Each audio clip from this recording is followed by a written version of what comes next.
Hello, everybody. Welcome. Episode number 11 of Sit Down Marks. I want to thank my co-host for being here with me tonight. First of all, the guy up in that corner, Mr. Texas Rattlesnake himself, now residing on the East Coast, Mr. SDM champ himself, one of my co-hosts, Primo Silver Fox. Always thank you, everybody. Episode 11. How far we've come so fast. Let's do it. Absolutely. All right. Next up, my other co-host. Couldn't do it without both of these guys, man. But this guy is from more around my neck of woods, the mean streets of Chicago. Like the meaner ones than the Road Warriors came from. Like way meaner than that. Everybody welcome AJ to the show. From straight out of your mama's kitchen. Here I am. All right, I want to welcome everybody for coming to the show today. We're going to talk a little bit about a lot of wrestling. So we're going to recap to the week in wrestling. But first of all, I want to thank everybody on Spotify, Google Podcasts, iHeartRadio, Apple Podcasts, and now Sportinarium.com online radio. We thank those guys and all you guys for letting us talk to you about wrestling each week. Thank you for downloading and subscribing, man. We are so appreciative. We're having a blast, and we thank everybody. You there listening right now. Yeah, you. Absolutely. We appreciate it, man. Thank all of you guys. So, all right, a couple things too. The sound alerts are going to be on. I'm dropping some brand new emotes right now on you guys. So I want you guys to all go check those out. I'm going to drop here a couple. Got a little Team Dirty, a little truck action. So have fun with those if you are subscribed and check those out, man. So those will be fun. So got those on. Let's talk about a little wrestling here. But first of all, I want to thank our sponsors, Rowdy Energy. What's everybody drinking today? Let's see. You know I got me a couple Primo Wisers, some Rowdies themselves. I got double here, double fisting them. I got sour green apple. I got strawberry lemonade. We're going to hit them hard tonight with all this wrestling information. Let's get it, boys. How many Rowdies have you already had? Primo, I have the best Rowdy cherry lemonade. Cherry lemonade, yeah. I found a 6-pack down here and was super excited, so I bought it, and it's like crack. Only, it's like crack. Tastier, but tastier. Yeah. That's what you're trying to say. I got some chiseled ice. My second favorite flavor there, man. This one's so delicious. So I still want to know what that one tastes like. Yeah, they got them there, and this is another one of the keto kind, man. So yeah, man. It's like an iceberg punch you in the face. That's Like. So we call during the Titanic then. That's pretty good. So, by the way, how about this Ravishing Rick Rude shirt I'm holding? I've got. Okay, how sweet is that? That is amazing. That you had that shirt. Yeah, I was going to get mad when you wore it because I can't steal it from you because you're 3 times the size of me. Like it would be a nightgown. Yes. Yes, it would. But I might risk that just so I could have a Ravishing Rick Rude T-shirt. You know what? You could steal it from me and slice it right down the middle, and it would be the super sweetest robe ever. You just tie it up in the middle right here? Yeah. So, I'm not about doing that. Right. I'll watch my back next time I'm around you. Got my eye on you, kid. All right, so, but yeah, thanks everybody for listening, man. This is going to be a fun one tonight. So, also, our main sponsor, Coastland Apparel. Make sure you go to coastlandapparel.com. Use that promo code BirdTV for 15% off. AJ's got the shirt on. Primo is rocking both hat and shirt tonight. New shirt. Look at that new shirt, man. That thing is sweet. Yes, sir. Man, that is nice. But thank you so much to Coastland Apparel. I'm rocking the hat as usual, man. About to get me some new Coastland here pretty soon. What's that promo code again? Promo code BIRDTV, Bird TV at coastlandapparel.com. So go check those guys out. By buying something from them, you're supporting a small company, and you're also supporting us here at the stream. So we appreciate anything you could to do there for us. So, and once again, thanks to Coastland.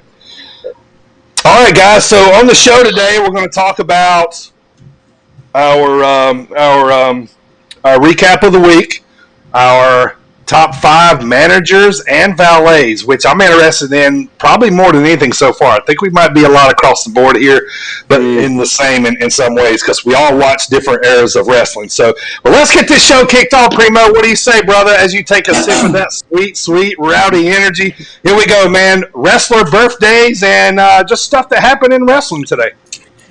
This day in wrestling history, May 26, 1987, 2 years before your boy was born, the Rock and Roll Express are awarded the NWA Tag Team Championship. Now, it's not just any time, okay?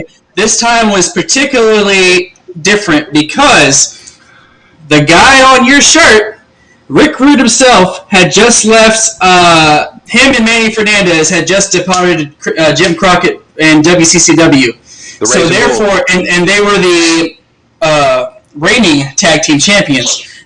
What they did was the NWA aired a previous match, and when the Express was going up against Manny and Ivan Koloff, they covered it up by saying that at the time Rick Rude was injured. But really, he had departed the company. They needed to slap the belts on somebody else. Rock and Roll Express got them, and that's how they did it. It was a phantom title change, 1987. Wow. I love Was there a phantom place that the change happened? I can't. I don't remember that one. No. Yeah, that's crazy. Okay. Another 1987. Wrestling for you right there. Couple of bad dudes here. The Iron Sheik and Hacksaw. Sheiky baby. I like Jim how you guys Duggan. do the Jim Duggan, and I do the Sheiky baby. I humble you. I will humble you. Arrested and charged with drug possession after they got pulled over riding together. The funny part about this is they were feuding, and this is when kayfabe was super alive. They were feuding. Kayfabe.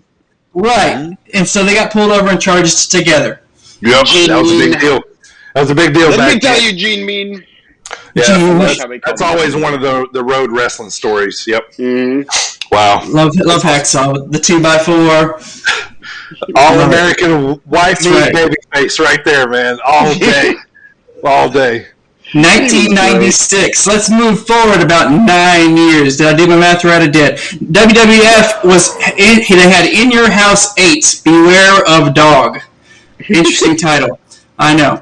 This event it's notable because at the time they had a large home viewing audience. It was like 147,000 viewers at home, and however many were in attendance there live. What happened was there was a severe storm which knocked out the entire pay-per-view, and the at-home audience was only able to view the main event. This caused them to create a night 2, and just to satisfy the home audience, and it was also the last WWF event that was held at the North Charleston Coliseum in South Carolina. What was it called? Beware of Dog? Beware of Dog. Not Beware of the Dog, just Beware of Dog. Dog. I like it. It could have been Beware of the Dog. You know, I might have a typo. I'm going to go with Beware of Dog. Beware of Dog. Moving on. So that's our three things in wrestling history today that were of interest to me. Wrestling birthdays on today. We have 1979. I don't know if y'all remember her or not. I sure do. Ashley Massaro. Oh, yeah. I do remember Ashley Massaro. Diva Search winner, something like that. She was definitely in there. She's definitely in there. Tough enough, something like that. Yeah. One of those. Yeah. Good looking blonde. Wrestling got exposed. Another beautiful blonde, 1982. Natalia, current women's tag champ. I don't want to talk about Natalia. You don't? Well, I have to later on in this. Yeah, and you're going to talk about Nia too. And if you're not nice, we'll talk about Billy Gunn, pal. That's right. You're going to respect the name of Gunn, and you're going to spell it with 2 N's. I believe it's pronounced Kip James. Kip James. Not Billy Gunn. This is a kayfabe show. 1988, our final birthday. Original name you know him by, Dirty, is Babatunde, but now we know him as Commander Aziz. Yeah, nice. And that is Babatunde. May 26th in wrestling history. Thank you. Well done. Yeah, that was a huge story with Hacksaw and Sheik, man. That was big. Because the face riding with heels, and they found weed and drugs. Right. Like wow, Got into the cocaine a little bit. Yeah, cocaine? Yeah, a little bit of that booger sugar. Right.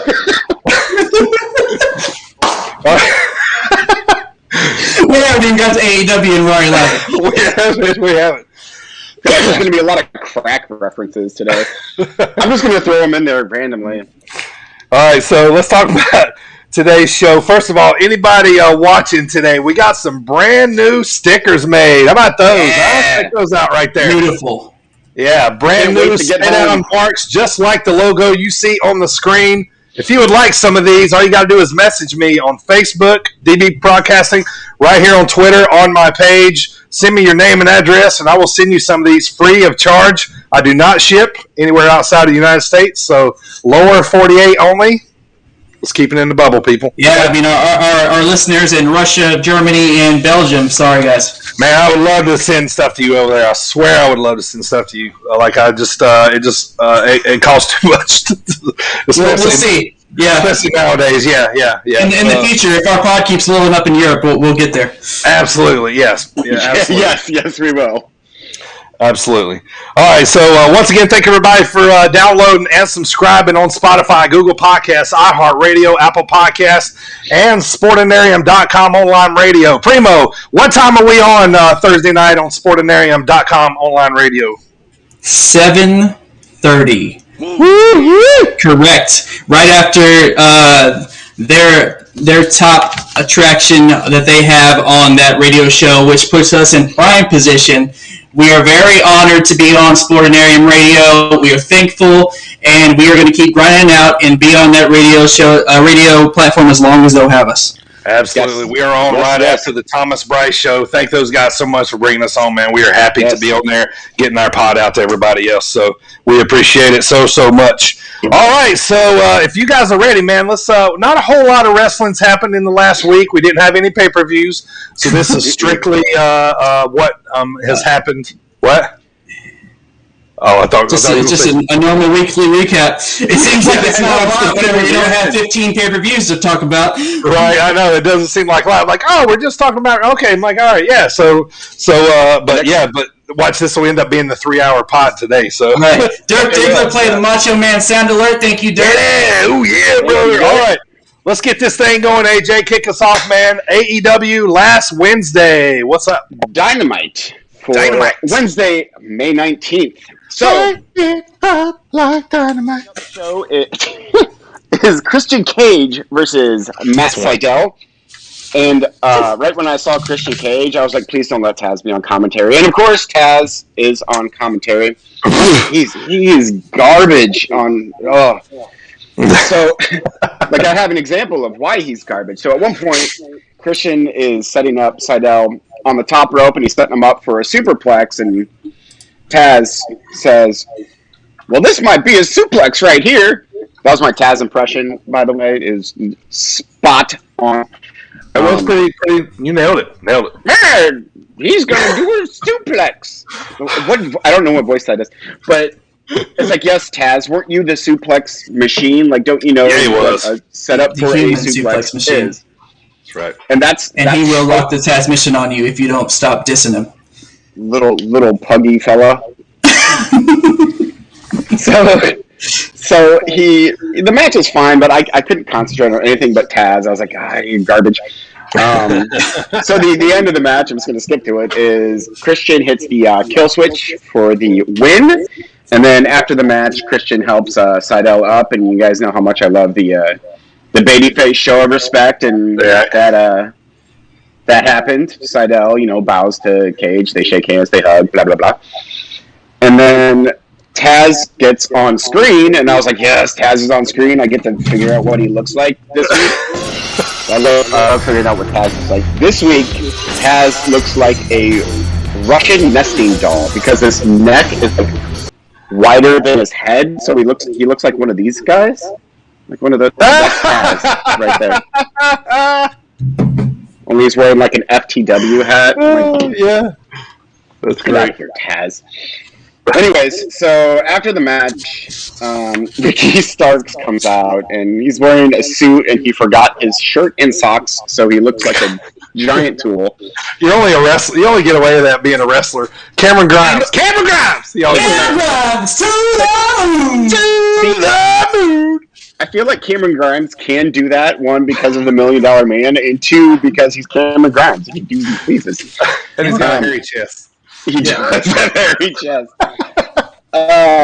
So Ricky Starks comes out, and Christian and AEW does this a lot. They'll do this like 3 times this show, where someone will come out, and then whoever's in the ring will face that way, and then in this case, Team Taz jumps in from behind for a beatdown.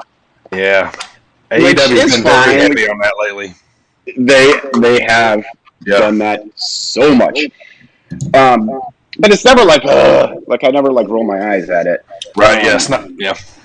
But it was great because then Hangman Adam Page comes out, and he has his drink, and he makes Ricky Starks hold his drink like the jobber he is.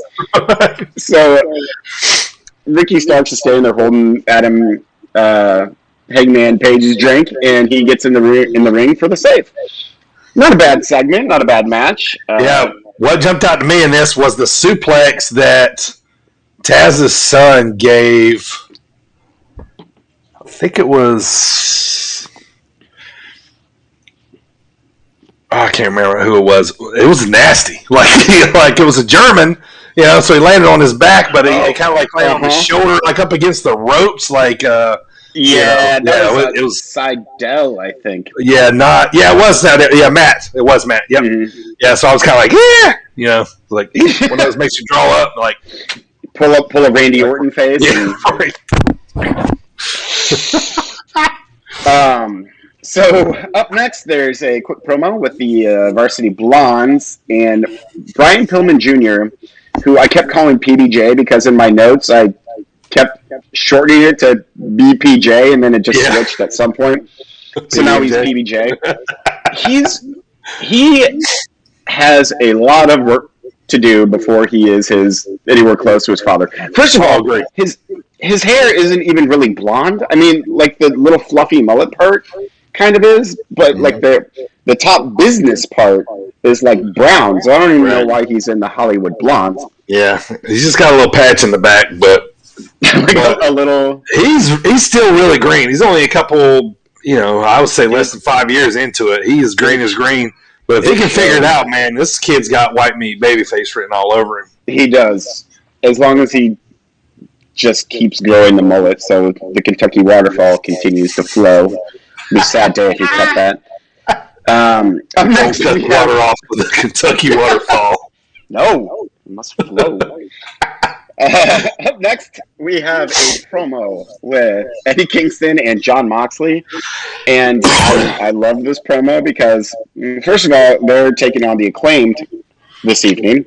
I love watching the Acclaimed come out every time. I do, man. I do. This one was good, too, man. This was good, too. Like when they ratted on Renee. Mox's, they're like, what? I forget what it said. Something, it related to orals. We want to be on the podcast. They're like, your girl's calling me about oral sessions. Something like that. She's in my mentions. He said she's in my mentions about oral sessions. And then the music cuts, and the other guy's like, what? She just wanted us to be on her podcast. And then Moxley gives that dude a stiff shot, man. Did y'all see that? It was hard, man. He's like, go ahead, mention my wife again. Right? Who are you to mention my wife? Well, they kind of talk about that in their promo because they just make the Acclaimed look foolish. Eddie Kingston calls them a rapper, and the other one is a rapper's friend. Like, that is how he describes the Acclaimed, which was accurate. I love that, man. Rap and skit come out and cut insults, man. I could watch that all day, man. I could if it was fun to me. there were a couple of good lines. It's just I can't be bothered with it. Yeah, it's just I love the little stingers. You know what I mean? Like who they gonna take shots at? Like and they they take her on the line of a PG show for sure, and the stuff that they make. Like my kid, if I had a kid, they ain't watching AEW right now. That's for sure. Is it PG? Is AEW PG? Allegedly, yeah. I mean, it ain't R-rated. I know that. I think so. Also, Kingston and Moxley make Here comes the money. Super kick parties, which was also funny to me because they're like, "Do you do super kicks? I don't do super kicks. How does one get invited to a super kick party? Do you have to do super kicks to get invited to said party?" I think you do. I you either have to deliver them or sell them, one of the two. Selling super kicks like door to door. Yeah, old ladies opening the door, you just kick them in the face and wander away. Yeah, I'm here for the super cake party. Okay, are you a deliverer or a seller? I think I'm more of a seller kind of guy. Okay, cool. Recipient. Go here. To the right, please. To the right. Recipient. This is your area over here in the foyer. Yeah, right. And you go and you sit down with like 15 other sellers, like the end of Beetlejuice when they're going in the doctor's when they're in like the waiting room. Only this time it's Austin Gunn and Matt Sydal and Ricky Starks all sitting in the stupid waiting room. Where are we going? What are we doing? Up next, Beetlejuice. What happened there? It's a natural progression. We found the rails and we jumped off. Dude, right. Like, if you think about how much Billy Gunn sucks, it'll go right into Beetlejuice. It's a natural progression into those categories. I'm sure. I hate Billy Gunn so much. So, match time. No, you're kidding. So, Eddie Kingston and Jon Moxley take on the Acclaimed, who are Max Caster and his non-rapping friend. Anthony Bowens is his name, but who cares? Right. He's the non-rapping friend. So, yeah, you already mentioned Moxley's stiff shot, which was hilarious to me.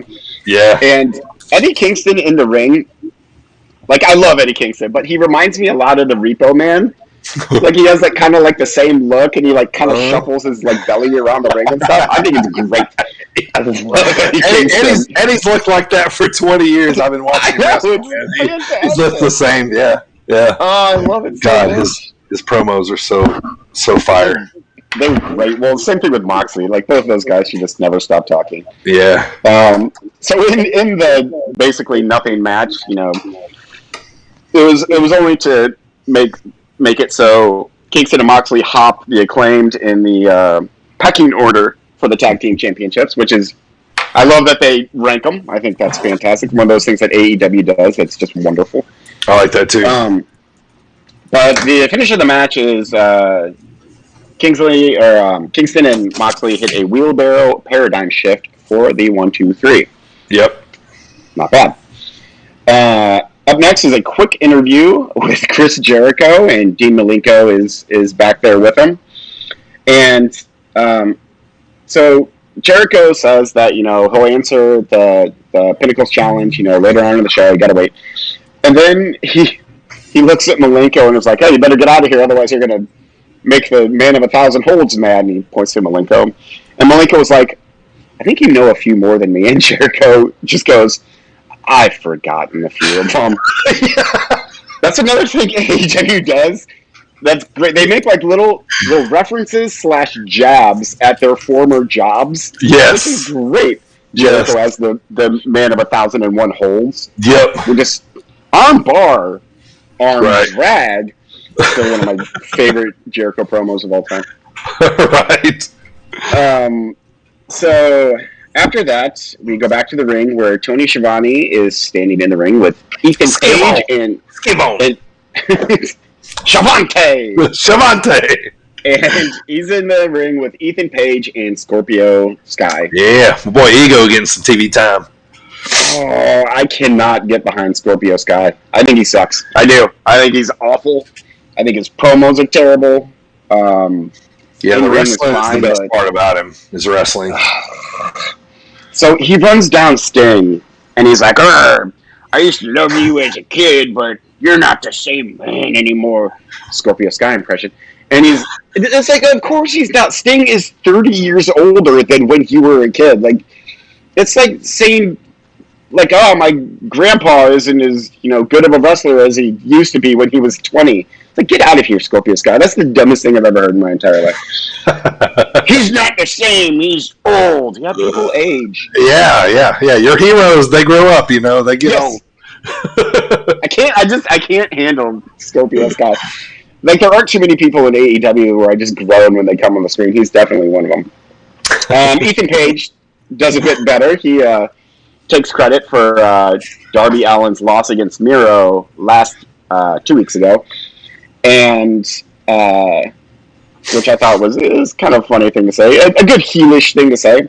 Yeah. But then the lights go out and Sting's music hits, and Sting comes out onto the ramp, and then shades of not 15 minutes before this, Darby Allin comes in from behind and starts beating him down with a skateboard, and a match is announced. We'll get to that later, and I'm terrified. Same. So, just absolutely terrified about that match. We'll get into that. So, up next, the Pinnacle are having dinner in what looks like a lovely restaurant. MJF is still wearing his stupid scarf. I love it so much. So Dax Harwood, every time he talks now, I'm a fan of it. I think they need to let him talk more, because he cuts a promo about how the Pinnacle, they should be going for all the belts. Like, that's what they're there to do. Instead, they just have to deal with the Inner Circle all the time, which he's absolutely right. Like, the Pinnacle are all great, and all they do is have to deal with the Inner Circle all the time. So I thought it was a really good point. It's like Hatfields and McCoys. They just constant battle. They will, yes. Over. Hope they always do. Never ending feud.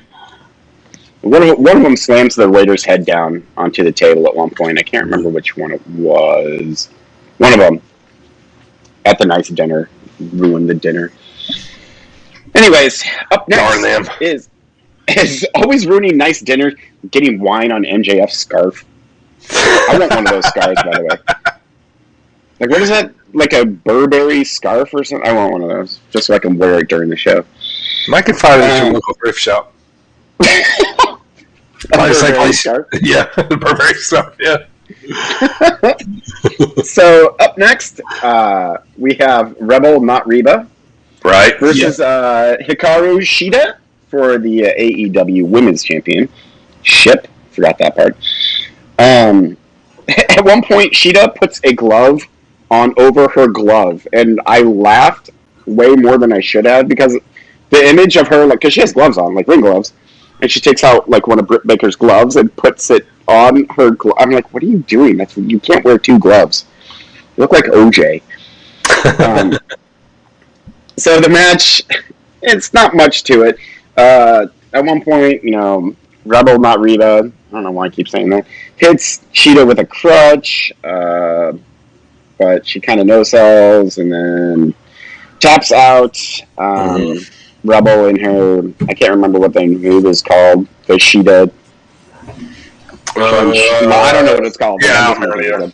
Yeah. So then, of course, after Rebel taps out, Britt Baker hits the ring and hits a curb stomp onto the championship belt on Shida, which I thought was a great spot. Good spot. I like that too. Yeah. I'm still not entirely sold on Britt Baker, but I did really love that spot. Very, very cool visual. I'm just sold on her because I think she's the best woman heel in AEW. So I think she's the nastiest they got right now. I do agree with that. Like I talked about before, like I feel like she kind of fell into this role because of the blood, nose broken, and then her tooth knocked, whatever, and just a lot of blood. She might be the best women's heel period right now. Oh yeah. Oh, you think so? I mean, I don't know. The only one that could compete right now is Charlotte. Charlotte, yeah. But she's not doing the nasty things that Britt's doing. I mean, she's doing underhanded heel tactics, but... Sure. You forgot about Nia Jax, I think. Oh, you're right. She wins. You're right. My bad. Nia Jax for sure. She's on like 8 wrestling shows a week. This is true. Her? We're about to start seeing her more. Looks like. No. Acknowledge her. So, up next is coming to Primo's chest next week. Acknowledge Nia. Nia. Put like a little like Impact Wrestling sticker. Yeah. Acknowledge Nia. So, up next is another backstage segment. It's taped after the match where Orange Cassidy got injured, and Omega goes back to the little medical area with Don Callis, and Omega wants Orange Cassidy to be the AEW mascot, which I thought was a pretty funny line. And then Don Callis offers him a contract to put off the title match that he has coming up at Double or Nothing at a time, later down the road when he's feeling better. And Orange Cassidy just kind of like stares at the camera and then takes the contract and with like this bored look on his face and just like slowly rips it up. Yeah. Like, oh, just go ahead and sign it. It's just, it's like nothing. Yeah, you don't have to read it. Yeah. Orange Cassidy's just... Wherever. Yeah. We can wrestle wherever. Whenever. So then Don Callis gives him a second contract before they leave. Did you guys see the clip of Chucky and Orange at the Philadelphia 76ers game? No, I did not. What happened? I think what happened was they thought Chucky was Orange, so they put the camera on him, and Chucky was like... He's like... and Orange is like kind of like next to him, like going... like kind of like shaking his head. I think it was something along those lines. There's these two people like dancing next to him at the 76ers game, and so they like pan off to him. Chucky, he's a big 76ers fan. He's always wearing 76ers jerseys, so they like went to him. I think they introduced him as Orange, and he was just kind of like, yeah, he's doing the thing, So it was pretty funny. That's hilarious. Yeah. Orange is like, screw me, right? Yeah. Whatever. Yeah. So up next is the Inner Circle's response to the Stadium Stampede Challenge issued by the Pineapple. And they plug Jericho's A Little Bit of the Bubbly, which I immediately ordered, which comes in 2 bottles. So one of you is getting a bottle of Chris Jericho's Little Bit of the Bubbly. I'm not sure. I just like saying a little bit of the bubbly. A little bit of the bubbly. A little bit of the bubbly. I think that's one of my sound alerts. I'm pretty sure it is. Is it really? Yeah. It's one of the more expensive ones, I think. I could be wrong. Yeah, I could probably. I mean, it is the bubbly. It has to be. Expensive. Yeah. It's got to be. Yeah, if it's Jericho, it's got to be. One of the best ones on there. I don't know. They sprayed a lot of it with a hose last week at the Pinnacle. It wasn't water. It was a little bit of the bubbly. Yeah. So they're in the ring, and Ortiz talks. Meh. It's fine. Sammy Guevara talks. Yeah, they all go down the lines. Yeah. Jake Hager. But then Jericho gets on the mic and... Double or Nothing. We're taking you out. He does Jericho things. It's great. Talking about how is it worth it to, be put through so much pain, and was it worth it for his family to be traumatized by him getting thrown off a cage, blah, blah, blah. And Jericho's like, yeah, if I get my revenge, it's absolutely worth it. So I thought that was pretty cool. So up next, we have another match, finally, after all those segments, promos, what have yous. It's Red Velvet versus Serena Deeb for the NWA Women's Championship.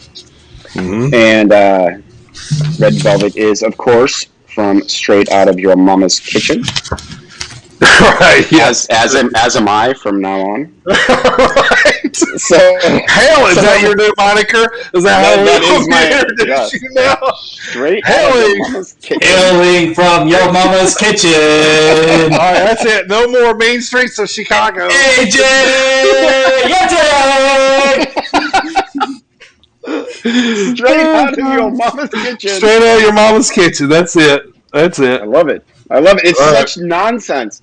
Why would you be from my mama's kitchen? Pretty sure I don't remember you living there. Like, are you biscuits or like? Yeah. What's your story, Red Velvet? I don't remember you being. Are you right? Right. You look at me funny, broccoli. This is off the rails.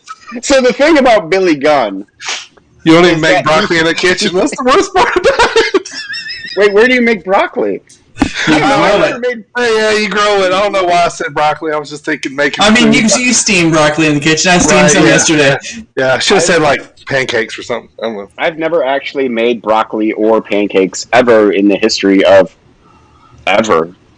I'm not much of a cook. Yeah, you haven't made pancakes. I know this. I used to work with you. I know this. No, I've eaten pancakes. I've microwaved some like Eggo pancakes. Does that count as like fixing? They go in the toaster. Sure. Yeah, I've done that. Those are great. But I've never like gotten out like a skillet and been like, "Hey, I'm gonna whip up some pancakes." I don't know how to whip up pancakes or anything for that matter. Me and my championship are disappointed. Rightfully so. I'm an adult that can't make anything except cereal. You're not out of my mom's kitchen, that's for sure. Mama would be like, "Sir, get out of my kitchen." Straight out of your mama's kitchen, but not your mama's kitchen. Never your mama's kitchen. My mama was like, "Get out of the kitchen." That's right up there with Parts Unknown now. Yes, or the deepest, darkest corner of his mind. Death Valley, Parts Unknown, your mama's kitchen. It was Black Rain was from the deepest, darkest parts of his. That's so stupid. Of his mind. Get out of here, Vince Russo. I almost cussed, but my favorite is Sami Callihan when he gets introduced on the indie scene. He's introduced as he's from the last trailer on the left. Seems like a very Heath Slater kind of thing. Like, I feel like that's fitting for wrestling. Yeah, it is, man. Yeah, from the last trailer on the left. Yeah, man. I used to love that. That was great. That's where Heath Slater's from too.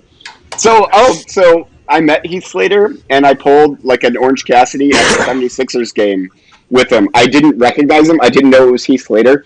I just thought he was like Bray Wyatt and Braun Strowman's trainer. So I didn't even acknowledge that he was the Thing at all. Like the whole time, like everyone's getting pictures of like Braun and Bray, and there's Heath Slater just kind of like moping in the background. And he's got kids, you know. He does. He has kids. He's got kids. He wasn't charging for the photo. Of you. Oh, he wasn't. 3MB, baby. You know, I'm okay with not acknowledging Heath Slater. Are you an honorary member of 3MB now? Is it 4MB because of you? Maybe it is.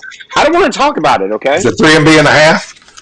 Yeah. I replaced Undead Lumberjack in the chat. Undead Lumberjack says 7. You know, 7 Goldust. Yep, 7 was from the outside of a child's bedroom. Oh my gosh! I'm dead. Oh my god, that did not age well, did it? Not at all. That's terrible. Oh my god, I totally forgot about that, man. Yeah, I did too. Like, didn't the kid's eyes go black or something? Like the kid was like, "Oh, I'm about to get diddled, so my eyes are going to go black." Where did they say the Boogeyman was from? Where did they say he was from? I'm the Boogeyman. Yeah, I'm gonna get you. Where? I don't know. Somewhere you get worms from, apparently. Right, by the abundance. Yeah. From your mama's kitchen. From your mama's kitchen, right next to Worms R Us. Yep. That's what they make in your mama's kitchen. Oh, wow. I don't even know where we are right now. We are in... Oh, we're talking about AEW. Okay, so Red Velvet versus Serena Deeb. Let's get these notes out here. Serious business time. So Red Velvet hits a moonsault with her face. Don't know if that was a botch, but it was a botch. She seriously hit Serena Deeb with a moonsault with her face. That's like That must be the hardest part of Red Velvet, because they're with the face.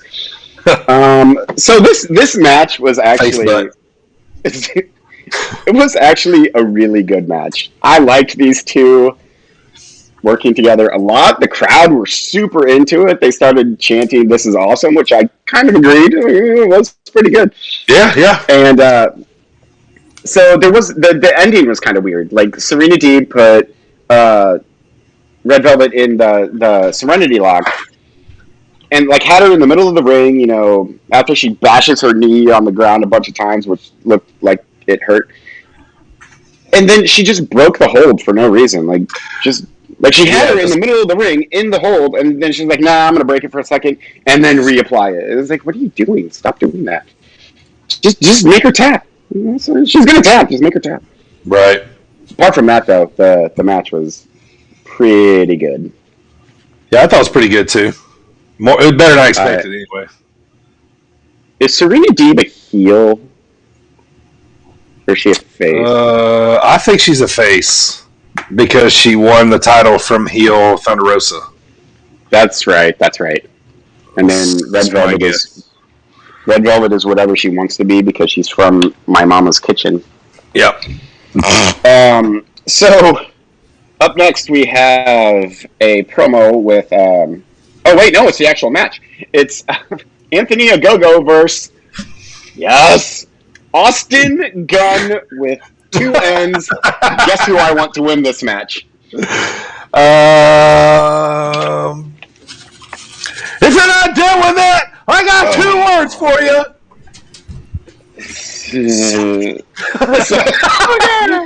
So when I was watching this, I was like, am I going to hate Austin Gunn as much as I hate Billy Gunn? And the answer is no. It wasn't. I don't. Austin Gunn, he had a lot of babyface fire, and he got some moves in on Anthony Ogogo. I mean, Ogogo didn't sell them, but he definitely got his digs in. Sure. But then Ogogo hits 2 bread baskets. Say give him a 2-piece. And then he was like, "Yeah, that's not enough." And okay, so they're claiming that. So Austin Gunn starts bleeding from the mouth. And it's like, so are you saying that he has internal injuries right now? Like he's bleeding internally from Ogogo's breadbasket punches? Right. It was weird. It was a weird way to sell it. And then Ogogo was like, "Wait, that's not enough, mate." That was British and awful. So he like gives him a pop-up breadbasket punch, and that'll do it for babyface Austin Gunn, who I do not hate nearly as much as Kip James. Did you see the headbutt there at the end? That's how Go-Go, right there at the end when Austin popped up, they collided heads, and because right there after he hits him in the breadbasket, he drops. He's kind of sitting there looking at him. He's wiping from his face. He took like an inadvertent headbutt there at the very end of the match. Yeah, it was quick. Like you had been watching maybe 3 or 4 seconds to see what happened, but it happened. They dropped. They showed Go-Go, and it started trickling down his face. He wiped it off, and then they went. Yeah. See, I thought that was from the blood packet in Austin Gunn's mouth that he had, and I thought he just spit it at a Go-Go. I didn't see a headbutt. Well, I seen a headbutt. I don't know which one they did, but I thought it kind of looked. I mean, shoot, they might have worked me. I thought it was possibly a real headbutt. Yes. I got marked. Up next, where are we? Is the bread basket from your mom's kitchen? You know it's from my mama's kitchen. Had to ask. Yeah, Carrillo and biscuits. Bread basket. Bread basket, yeah. She puts the biscuits in the biscuit hamper. What is a biscuit hamper? My bread basket area does look like a can of biscuits, so. A bread basket's like a wooden thing you hold your bread in that you make at home. It's not like you go buy them at the shelf. No, it's like a hutch for your bread. Yeah. Oh, yeah, it has like the little lid on. By the way, I'm changing Ogogo's little belly punch from bread basket to biscuit case now. So. It is not a biscuit case. Right in the biscuit eater. Right in the old biscuit eater. So after that match, we go backstage, and it looks like Christopher Daniels whispers something to Frankie Kazarian, and I think they're playing it off like he's going to retire. Which Christopher Daniels has been wrestling for 90 years, so Sure. it'd be cool. I would like to see him go, actually have some sort of send off in AEW though. But still, that's what I think they're going for. And then after that, Frankie Kazarian says he is coming for all the members of the Elite and uses the word recompense, which me being the nerd that I am marked out a little bit. Recompense. It's like saying whippersnapper or balderdash or something like that. It's just very old timey. I loved it. Gotcha. Because I'm a nerd, you see.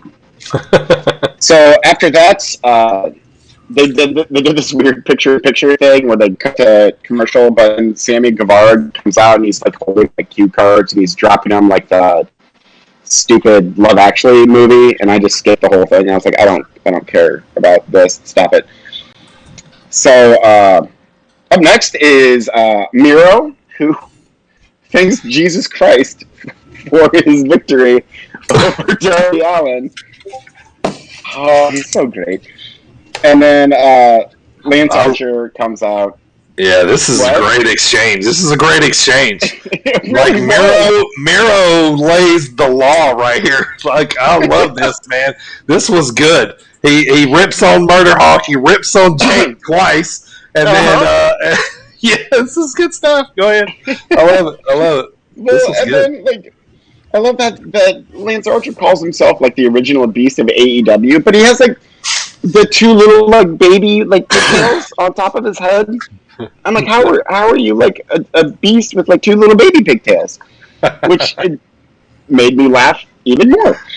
Right. But I'm so digging what they're doing with Miro right now. They're finally pushing him to be this unstoppable monster. Love it. Yep. So main event time. We're finally, hang on one second. My favorite line of the whole Miro thing.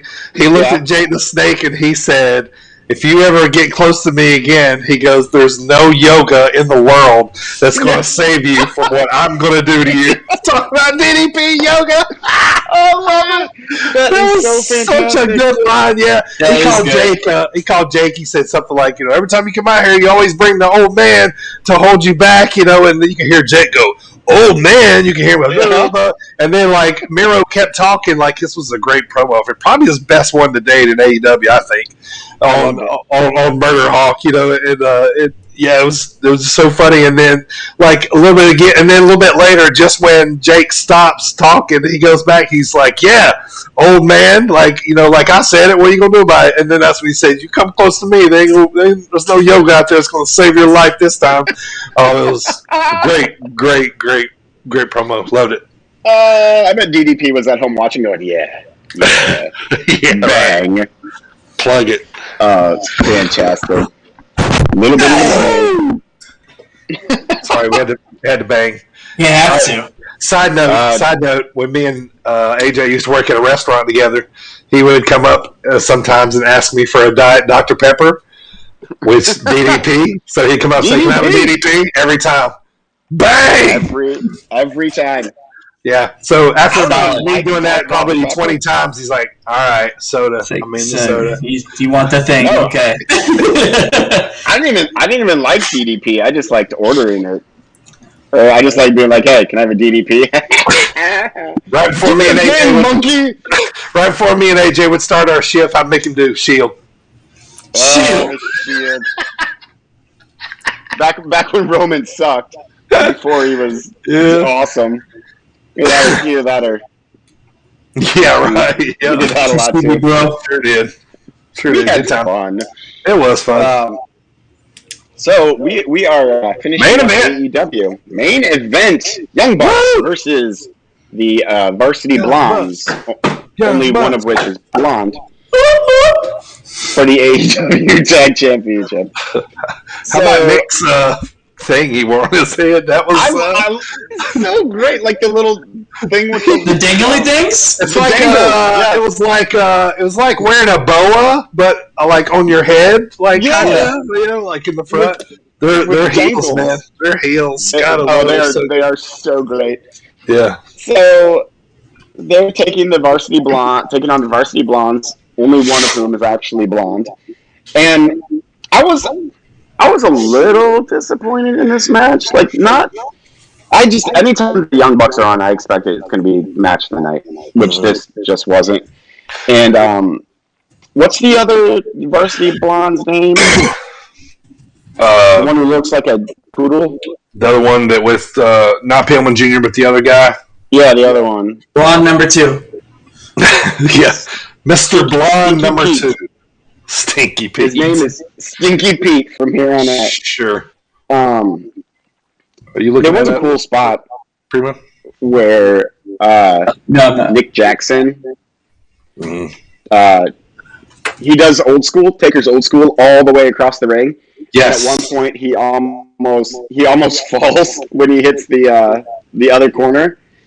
And then he stomps on Griff Garrison. I was about to say, is that not a wrestler's name?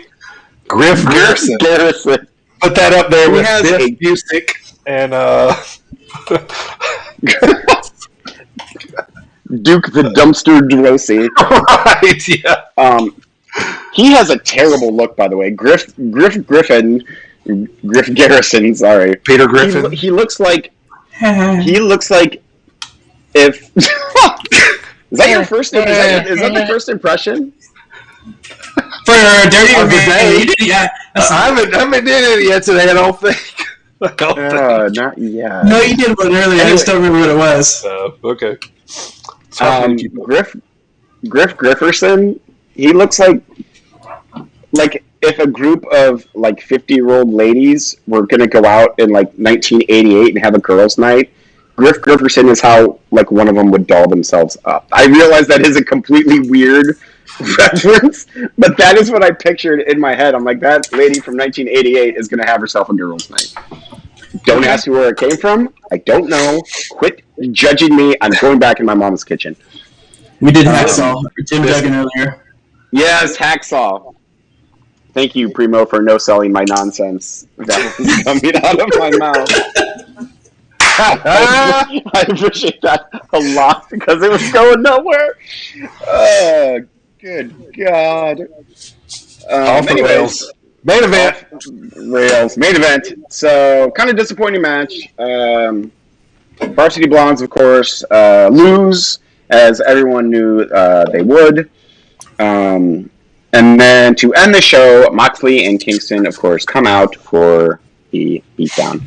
Overall, pretty solid episode of AEW. Not as good as last week, but last week was like a pay-per-view junior. So pretty good, though. Not bad. Yeah, I think so, too. And, like I said, this wasn't the greatest match. They kind of want to do the spray spot, at the end with the chick that was coming out with the Varsity Blondes. But I don't know, kind of, put the Varsity Blondes over a little and, kind of expose them a little bit. The Bucks make them look good, but, so, it was okay. Yeah, got some work to do, but, it's for what it was, not too bad. All right, next up. That's right. Johnny B. Yeah. Impact for last Thursday. Impact Wrestling. We start off the show. Impact is on Access TV, channel 340 on DirecTV. I have no idea anything else. They start off right with the show with a graphic of Jerome Young, a.k.a. New Jack, rest in peace. 1963 to 2021, which would make him 57, 58 years old. So, any of you guys see New Jack wrestle in person ever? No. You did see him wrestle on TV though, pay-per-view, ECW.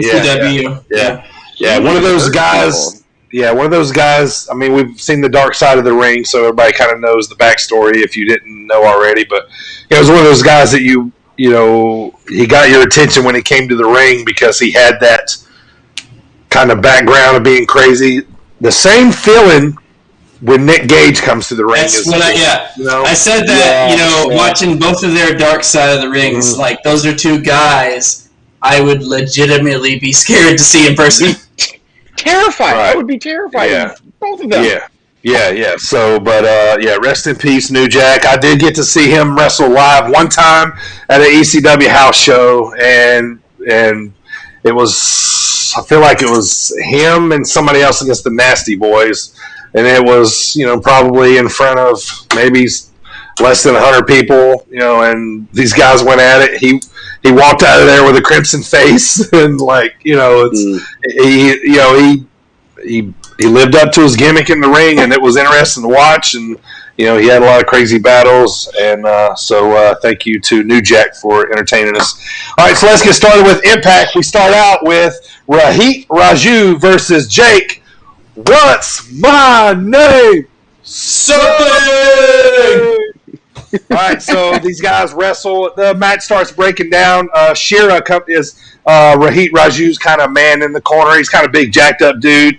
So the match starts breaking down. He gets involved, and then there's a kind of a pretty good botch here. So they're going to do a table spot. They got the table up against the corner of the ring, and Shira's standing there. He's about to take the spike into the table. Well, something jumps too far back, and Shira misses the table off to the left. So something goes right into the table with his shoulder, kind of like right side of his body, and so they totally kind of miss. And Shira slams into the ropes. Yeah. It was a missed spot. He jumped too soon. It looked like Shira was in the right place, but it was like something, like he jumped too soon. But anyway, so it looks like they're going to start a little feud. Jake is going to be the Impact champ at some point. It's coming. It's coming. All right, next matchup, not a whole lot. Kiera Hogan versus Tennille Dashwood with Caleb, with a K. Interference happens. A couple girls run in from the locker room. Next thing you know, everybody's out in the locker room. Jessica Havoc comes out, kind of cleans house. She's on a little bit of a rampage right now. And then, interesting, Decay comes out with Black Taurus and all those other guys and our Crazy Steve, Rosemary. They all come out and they're kind of applauding Jessica Havoc, and they're kind of standing there and they're like, yeah, and then so she's kind of smiling, laughing, kind of turning her head to the side. So it kind of looks like she's going to be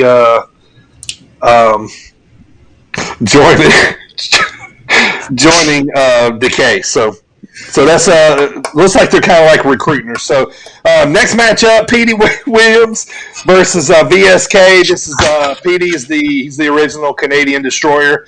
He's this was kind of a good match, man. It was really interesting. Petey wins with the Canadian Destroyer, and so that's how that one finishes up. So I love Petey Williams. I do too, man. He's great. He's always been great. Even when he was like little Papa Pump, that's how I remember him. Yes, this dude he's like I don't know really how tall he is. He's always been in the X Division, but I'm sure he's probably my height or taller because I'm 5'9". But he has been shredded forever. Yep. His whole career. Yeah, he has. Everybody always forgets he was standing right next to Scott Steiner when he did Steiner Math. Petey was standing right there with him, like that legendary body promo.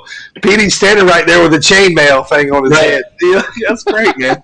Yeah, I love Petey too, man. Best Canadian Destroyer in the business, no doubt. Ever. Just ever. All right, next up, some new feuds getting started here. Promo backstage with Rich Swann. He's calling out Morrissey, a.k.a. Big Cass. He can't just come in here and, take over shop, So, but anyway, so they kind of pan in the camera close on Rich Swann, and Morrissey gives him a huge boot, dude, like out of nowhere to the face. Knocks him out, so Morrissey kind of stands over him, holds his hand up, and so looks like they're going to start. SAWFT. Yeah, so It's not even how that's spelled. I actually watched this video the other day with the Skywalker Smack Talker on it. Oh, yeah. Is it where he just gets absolutely destroyed in the ring and has to get taken to the hospital? No, he was just like shooting on like different promotions, oh really? Yeah. He's got a lot of like videos out there like that where he shoots on people. All right, next up, promo backstage. That was it. We go, to more backstage.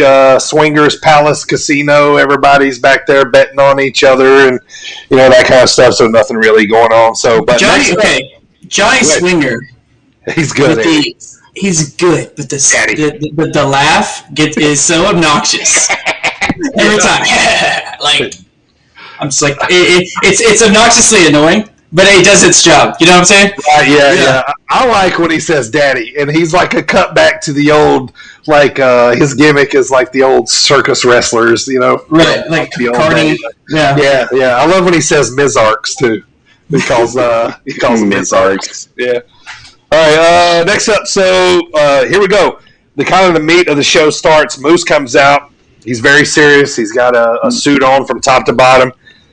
He cuts promo on Omega, tells him that he's the true wrestling god, blah, blah, blah. Well, Omega's music hits. We get in our first little face-to-face. So Omega comes down with Don Callis. They come out and they face off. Callis starts talking to Moose about he's never won anything in his life. And he goes, "You've never won anything in football," which he played for my Falcons, so of course he didn't win anything. And then... and then the funny thing was that he goes, Callis goes, "You was even in Ring of Honor, and you didn't even win a championship there." So that was kind of a low little stinger. Yeah. So and then so just continues to talk about he won no rings in football, no championships. What makes him think he's going to beat the best in the world, Omega? Blah blah blah blah blah. So they act like they're going to start mixing it up a little bit, and then Gallows comes out, and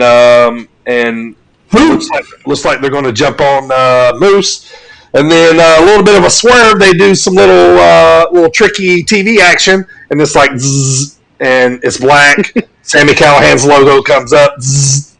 Sammy's back. He's all of a sudden standing in the middle of the ring with a baseball bat, clears everybody out, right? He pulls like a Undertaker. The Fiend type. Yeah. He's got like this. He's doing like this little hacker, which is funny because that was his gimmick when he was in NXT. In the very, very beginning. So anyway, he's doing So he shows up in the ring, runs everybody off, and then so it's kind of Moose and Sammy there, and then they go to commercial and come back from a commercial. It shows Sammy walking down the hallway, and Moose comes out to him and says, "Don't expect an apology from me." And Sammy's like, "No." He's like, "But whoever wins between you and Omega, I'm coming back for my title," basically. So next up, right before main event, Rachel Ellering and Jordan Grace. Backstory, they both just lost the tag team titles. So Scott D'Amore puts them against each other in a match. Rachel Ellering wins. And then they hug at the end of the match. And we'll see where that goes. All right, so main event. Interesting. Primo's boys, Finn Juice against Ace Austin and Madman Fulton.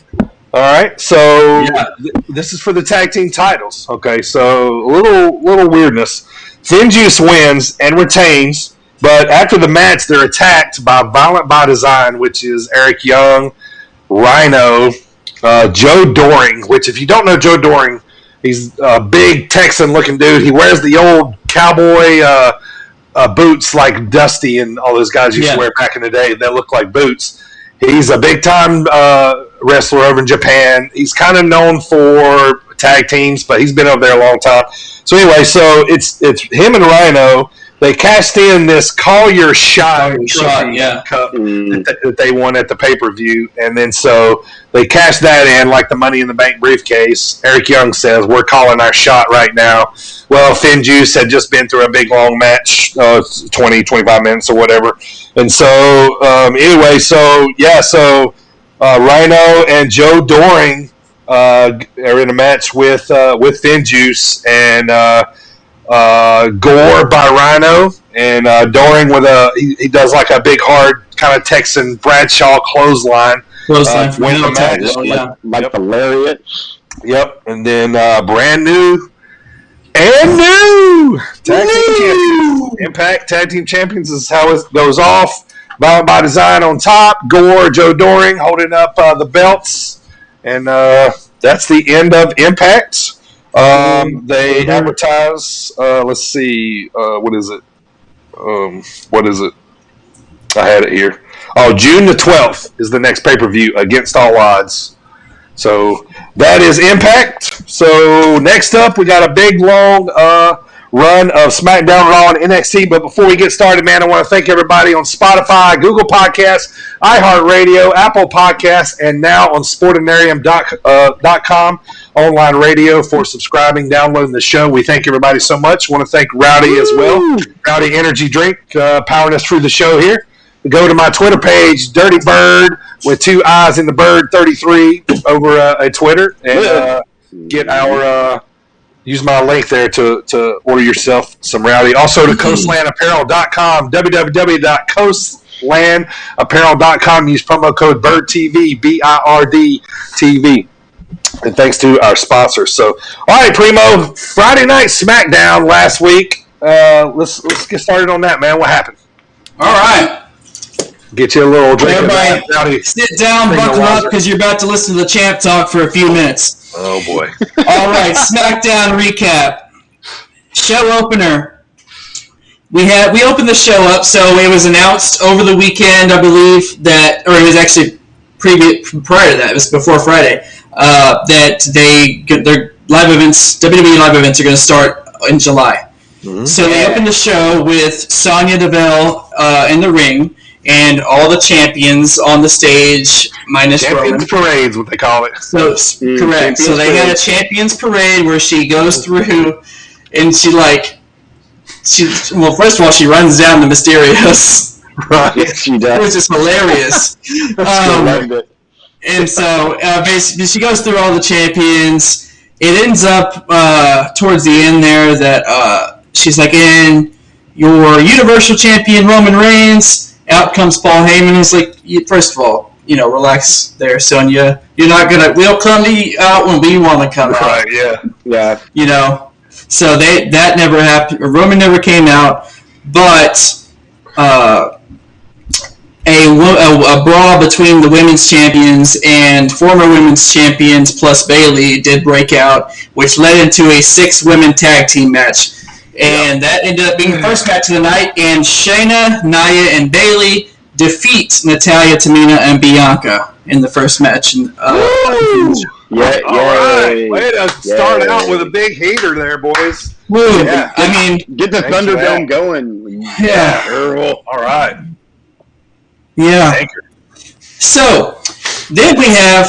This part actually had me laughing. So, King Corbin comes out. You remember last week, Shinsuke stole the crown, man. Yep. So, King Corbin comes out, and he's just like getting ready to do the match. And then they play this package of all the things that Shinsuke's been doing with the crown since the week prior. And it's like him...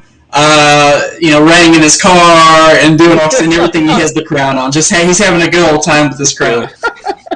And then afterwards, Corbin's like, I was just ready to have the match, but now I saw that, and I'm really ticked off now. So he starts talking about how it's disrespectful. He's not the real king. You may call yourself the king of strong style, but I'm King Corbin. He calls Shinsuke out, but instead of Shinsuke, we get this electric guitar-toting man named Rick Boogs, B-O-O-G-S. Rick Boogs comes out. All right, yep. Oh, my God. Eric Bugenhagen. Eric Bugenhagen. That's where he got the Boogs from, because his name's Eric Bugenhagen. He's been in NXT for a while, kind of a flash in the pan. He had a small little, like I said, flash in the pan where he used to have this gimmick where he came to the ring and he played this air guitar, and he would just be totally getting into it, like doing a solo, all kinds of stuff. but he's been on commercials lately. He's the Old Spice guy. Yeah, that's him. That's the same guy. Okay. You know, I thought I recognized him. You know. Yep. There you go. So Eric Bugenhagen. You have enough air guitar people between him and Cool Kyle O'Reilly and real guitar player Elias. So you want to get over and play guitar? And if we have Legends Night, you know, honky tonk. So he couldn't play the guitar though. Like he was terrible. Like he was just moved his hips. Yeah, he just moved his hips. We might have. We'll replace that with Double J. So he comes. So Rick Boogs comes out. He introduces himself, and then he says he's about to rock out for the real king. Yeah. And he begins to play Shinsuke's intro as Shinsuke comes out. So he's out here. I liked it, man. He's ripping for Shinsuke's intro. And, you know, Shinsuke, he's all about, you know, being the artist and, you know, doing the whole thing. And so he was into it, you know. And that made it 10 times better. Passing out. I love Shinsuke so much. I love it. In the middle, so they end up having their match, Shinsuke and Corbin. But in the middle of the match, there was a distraction by Boogs where he stands on the announcer table, starts playing the music again, and which causes Shinsuke to win over Corbin. And then Rick Boogs plays him out as they leave. So I have a problem with this match. So first of all, like I loved Rick Boogs playing Shinsuke's theme so much. I love Shinsuke so much. But he is like he's a world-renowned wrestler, like one of the best in the world. Why is he beating Baron Corbin with distraction finishes and roll-ups and stuff? I get angry. I mean, I love that Shinsuke's finally winning. Like maybe they're going to do something with him. But just let him win clean. Like just put him over clean. Yeah, he's like stuck in the. He's been stuck in like the comedy mid-card section. Yeah. Yeah. And let's be honest, his biggest feat so far is probably winning the Rumble. The Rumble, I mean, and then that was kind of. And then, and then they were going to India, so he had to lose to Jinder Mahal, so they could have an Indian champion. That's the modern day Maharaja. So relax. We respect him. Yeah. I will not acknowledge him. No. Maharaja. So. Oh, I forgot that I wrote this in here. This is great. So after this, we come back from commercial, and Roman, they arrive out to the ring. Tracksuit Roman. That's exactly what I wrote down. Tracksuit Roman. I said, Roman comes out in a tracksuit, just like Big Cuz. Yeah. Nothing says like business than a tracksuit, right? I'm going to kick your tail. So just like Big Cuz The Rock, he comes out in a tracksuit. Roman, this was good. I did like this a lot. He said, Roman, or excuse me, Paul, because they weren't there for the Parade of Champions. Sure. Says, Paul, I'll allow you to celebrate me. And Paul's like, oh, you will? Oh my gosh! So he goes and he starts just freaking gushing over Roman and talking all the stuff. After Heyman celebrates Roman, Cesaro arrives, and they're just like, you know, the face Roman makes just like, this guy again? Like, what are you doing here? Right, yeah. But then Rollins attacks Cesaro, and that's how that whole scene finishes. Mm-hmm. Next up, we have Dominic defeating Robert Roode. Yep. All right. No, not in a million years. It wouldn't. No. Nope. That's not glorious. That is not glorious. Not glorious. That is not glorious. That was not beer money or whatever other money Bobby has had. Were you here for our tag team? Oh, heel pen. See, I hear it started. So our main event for SmackDown was Apollo in a Fatal 4-Way for IC Championship on the line against KO, Sami Zayn, and Big E. They had the match, but in the middle of the match, we had a return, my friends. We've been seeing the promo packages, the video packages for weeks now. Yeah. Aleister Black finally returned. Yeah. Love it. Come back. Love Black Mass to Big E. Mm-hmm. Yes. Dude, kicked his head clean off his shoulders. Right. Wasn't he being held by somebody or something? Because he kind of leaned into it. There. Yeah. So Apollo ends up winning and retaining his IC championship, and that's how we end the show with that hype that Aleister Black has returned. I don't think it was possible, but he definitely has more tattoos. Yes, he does. He looks a little slimmer. Find more space. Yeah, I don't know. Oh, legs. Like I've noticed his legs first. You know. He already had them like on his kneecaps. Yeah. So he's going completely field, I think so. But man, I'm glad to see him back. I love the Black Mass. I love the entrance music. You know, I like all that, man. You like his entrance comes up. Oh yeah. I always kind of like that. Yeah.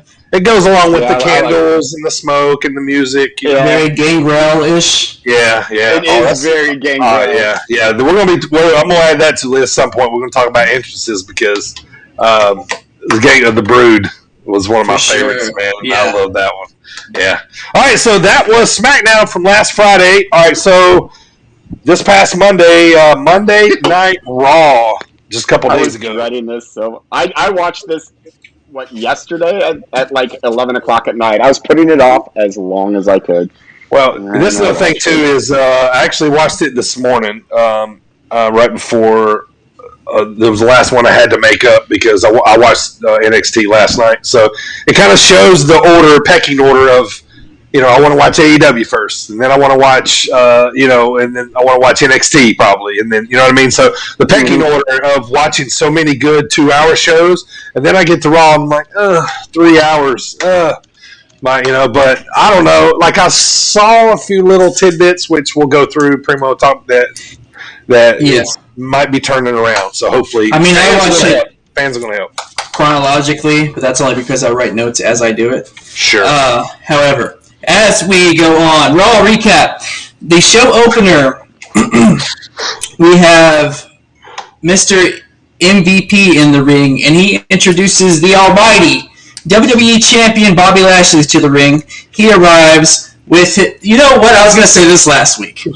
I didn't know, and I'm not going to say it this week because we are a family-friendly show, but it's in reference to The Godfather. So... yeah, exactly. Yeah, we know. Yep. It was very along those lines, though. That's what we always think now when there's like an entourage of women following a wrestler. You're like, exactly, and it's just because of The Godfather is ingrained in our brain. Exactly. The lady of the evening train. Right. So Lashley and MVP talk about how they are done with Drew McIntyre. They're tired of him. He's a pest, and he won't go away. And you find yourself starting to agree with the heels a lot. A little bit, yeah. And don't get me wrong, I love Drew. Me too. But I love what happens. Actually, it happens next. I'm going to talk about it. Drew McIntyre comes out, surprise. He tells Lashley that he thinks that Lashley himself has not won clean over him yet. And he's like, face it, Lashley, you don't think that you can quite measure up to me because you haven't beat me clean yet. Out comes the New Day, and Kofi says, let's not forget that last week he pinned the champ. Yep. He then tells Drew that he did not need nor did he want his help. And he says, sir, you need to step aside after rematch, after rematch, after rematch, after rematch, after rematch. Yeah. So get your behind to the back of the line. It's very accurate. It's very accurate. Yes, it is. So, they've wrestled 10 times since Mania. That's why we're growing tired of this specific. So, Adam Pearce interrupts, says this is going to be solved by Kofi and Drew having a match where the winner will face Lashley at Hell in a Cell for the championship. Mm-hmm. Kofi and McIntyre end up having their match, but it ends in interruption by both MVP and Lashley attacking Kofi and McIntyre at the same exact time. No. But Bobby Lashley ends up getting hit with some Trouble in Paradise and a Claymore kick. So we'll learn more about what happens with that later on. Coming up backstage, we have a segment where Charlotte's talking to Rhea Ripley, but up comes, they're doing their same old exchange back and forth. Up comes Nikki Cross, looks so small next to them. Yes. Yeah. But it's because they're both very tall women. Yeah. So, and Alexa's about the same size, I think. Right. And they were hanging out together a lot so that, you forget. Right, yeah. You didn't notice when they're sitting in chairs holding coffee. Right. So anyway, she's talking about how she'd like a match, and Charlotte's basically like, "I'm not wasting my time with you. I got the match with Asuka, and but if I did, I'd beat you in under 2 minutes." And Rhea's like says something to Charlotte like, "This is what you do. You always talk down to people," and Charlotte coaxes her into it and says, "Well, why don't you go out there and do it then?" Yeah. So we end up having a match with them later on, which ends up being, we call it, beat the clock challenge, 2 minutes or less with Rhea and Nikki Cross. Rhea gets kind of, at first she's being real cocky with it, so this is where she's supposed to be a heel champ, but Charlotte's a better heel than she is. Yes, so it's like, Rhea is a heel sometimes. And anyway, in the ring, she's doing this whole checking her watch thing, looking at the clock. Like, I got all day. We could wait till basically 45 seconds before I decide to go in on you. And she's doing that for a while, and then they actually start exchanging. Rhea she loses track of time and ends up losing to Nikki Cross. At which time, Charlotte Flair comes out. And she's laughing at Rhea Ripley. I loved it, though, because she gets to the floor outside the ring, and Nikki Cross is just like, she won. She's so excited, and Charlotte's she's like, get away from me. She's like, get out of here. I don't need no fans. She's like, you're too close. You're too close. Nikki Cross. Nikki Dane. And that right there, makes Charlotte a better heel. So... Backstage, we get the news for the Kofi and Drew match because they're upset. There wasn't a definite finish to the match, so there wasn't a result of who's going to face Lashley at Hell in a Cell. Right. So he says this coming Monday there will be a rematch between Kofi and Drew, and the winner will face Lashley at Hell in a Cell, and not only that, he talks to Lashley and MVP later in the night and tells them that if they interfere in the rematch next week, then they will be suspended without pay for 90 days at least. Ooh. And then he tells Lashley, he says, "You look like you can afford it." Yeah, right. Yeah. I'll take 90 days off. Yeah. Why not? So we have Charlotte Flair defeating Asuka. It's such a wrestling, what's the word I'm looking for? You're suspended for 90 days, and then somebody gets suspended and makes a big return. Oh, yeah. Or they come back as, what did Hogan? Hogan got suspended, and then he came back as Mr. America. Mr. America. He's like, I'm not Hulk Hogan, brother. He's just like, Mr. America is just like, doing the whole thing. It's like I think the minerals and the treasure.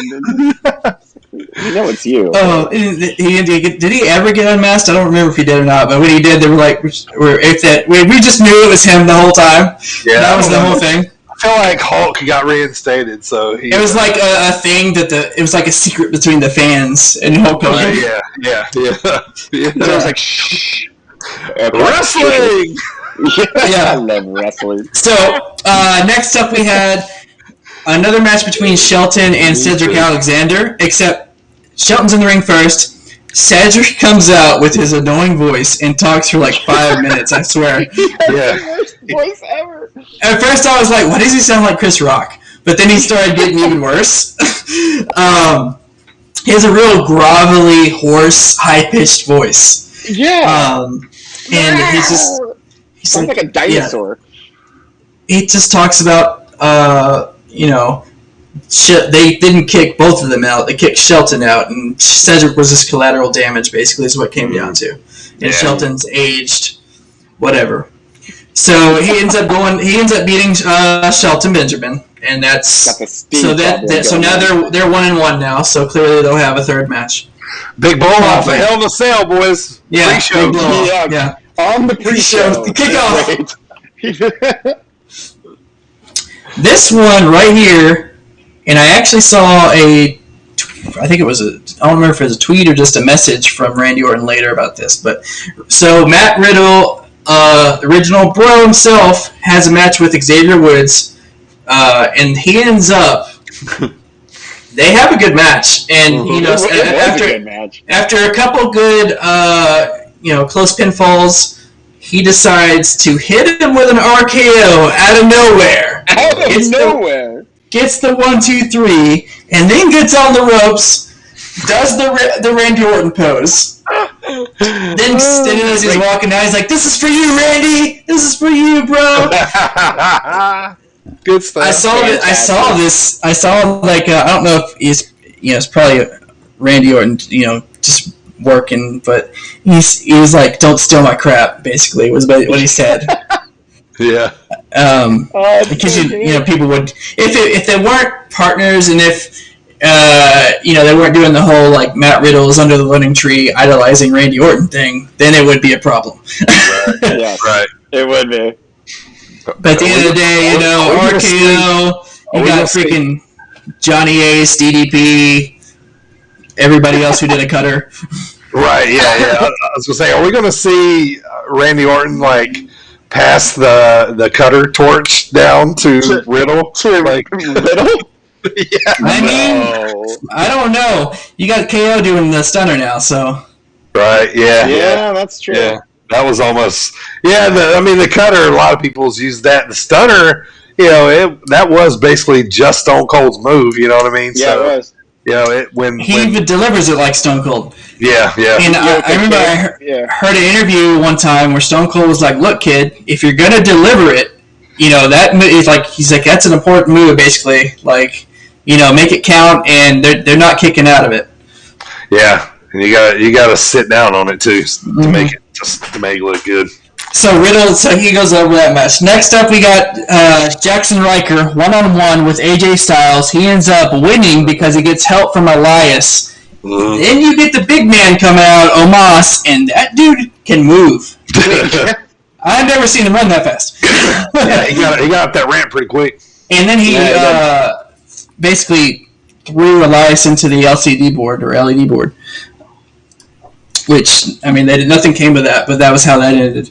Next up, we had Sheamus defeating Alberto Carrillo, but afterwards he attacks Alberto Carrillo, but Ricochet makes the save.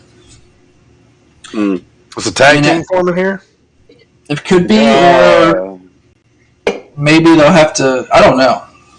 I don't know. I don't want Ricochet to be in a tag team. Yeah, but I don't see him winning any single belts other than the United States. No, really. 24/7. He might win the 24/7 belt. I totally in with our truth. Why not? Yeah. Akira Tozawa he took the belt off. That's right. Yeah, he won it last. I was trying to think of his name. Yeah. I couldn't think of it either. He got rolled up for the 5,000th time. Yeah, he's the most winningest 24/7 champion. Our truth is. So this isn't like an official title. He's the most decorated champion of all time. Of all time, it's like 50-something wins. The main anybody's trying to pin him out in public yet, like any fans. You know what I mean? Like Akira, like he's just randomly walking out of McDonald's. The guy comes by and tries to roll him up, like as a joke or something. Gets his lights knocked out. Go boy!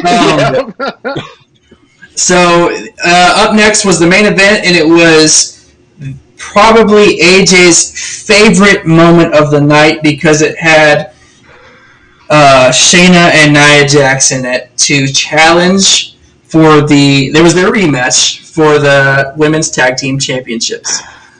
However, due to somewhat of a distraction because Reggie almost pulled a Jeff Hardy pyro incident. Sommelier. Yeah. Sommelier. So Natalya and Tamina end up going over due to that distraction, retain their championships, and Raw goes off the air with Shayna threatening Reggie and telling him that they're going to go have a match next week. And that was the end of Monday Night Raw, your premiere show for WWE. You end it this way. With a terrible comedy / Nia Jax angle. I hated it so much. Enough said. This is why I am not very happy about watching Raw right now. So things like that. I put it off until 11 o'clock last night. Yeah. I will say, I think here lately, I've been hearing a lot more promotion for Smackdown and Fox. Yeah. Well, I will say though, Xavier Woods is so underrated. It makes me sad. He's so good in the ring. I love watching him in the ring. Yeah, he's fantastic. And this was a good match too. Was it something about Nia Jax? We were talking about SmackDown and Fox. About your mama's kitchen. No, what I heard was Fox was pushing SmackDown to go back earlier in front of fans than USA was.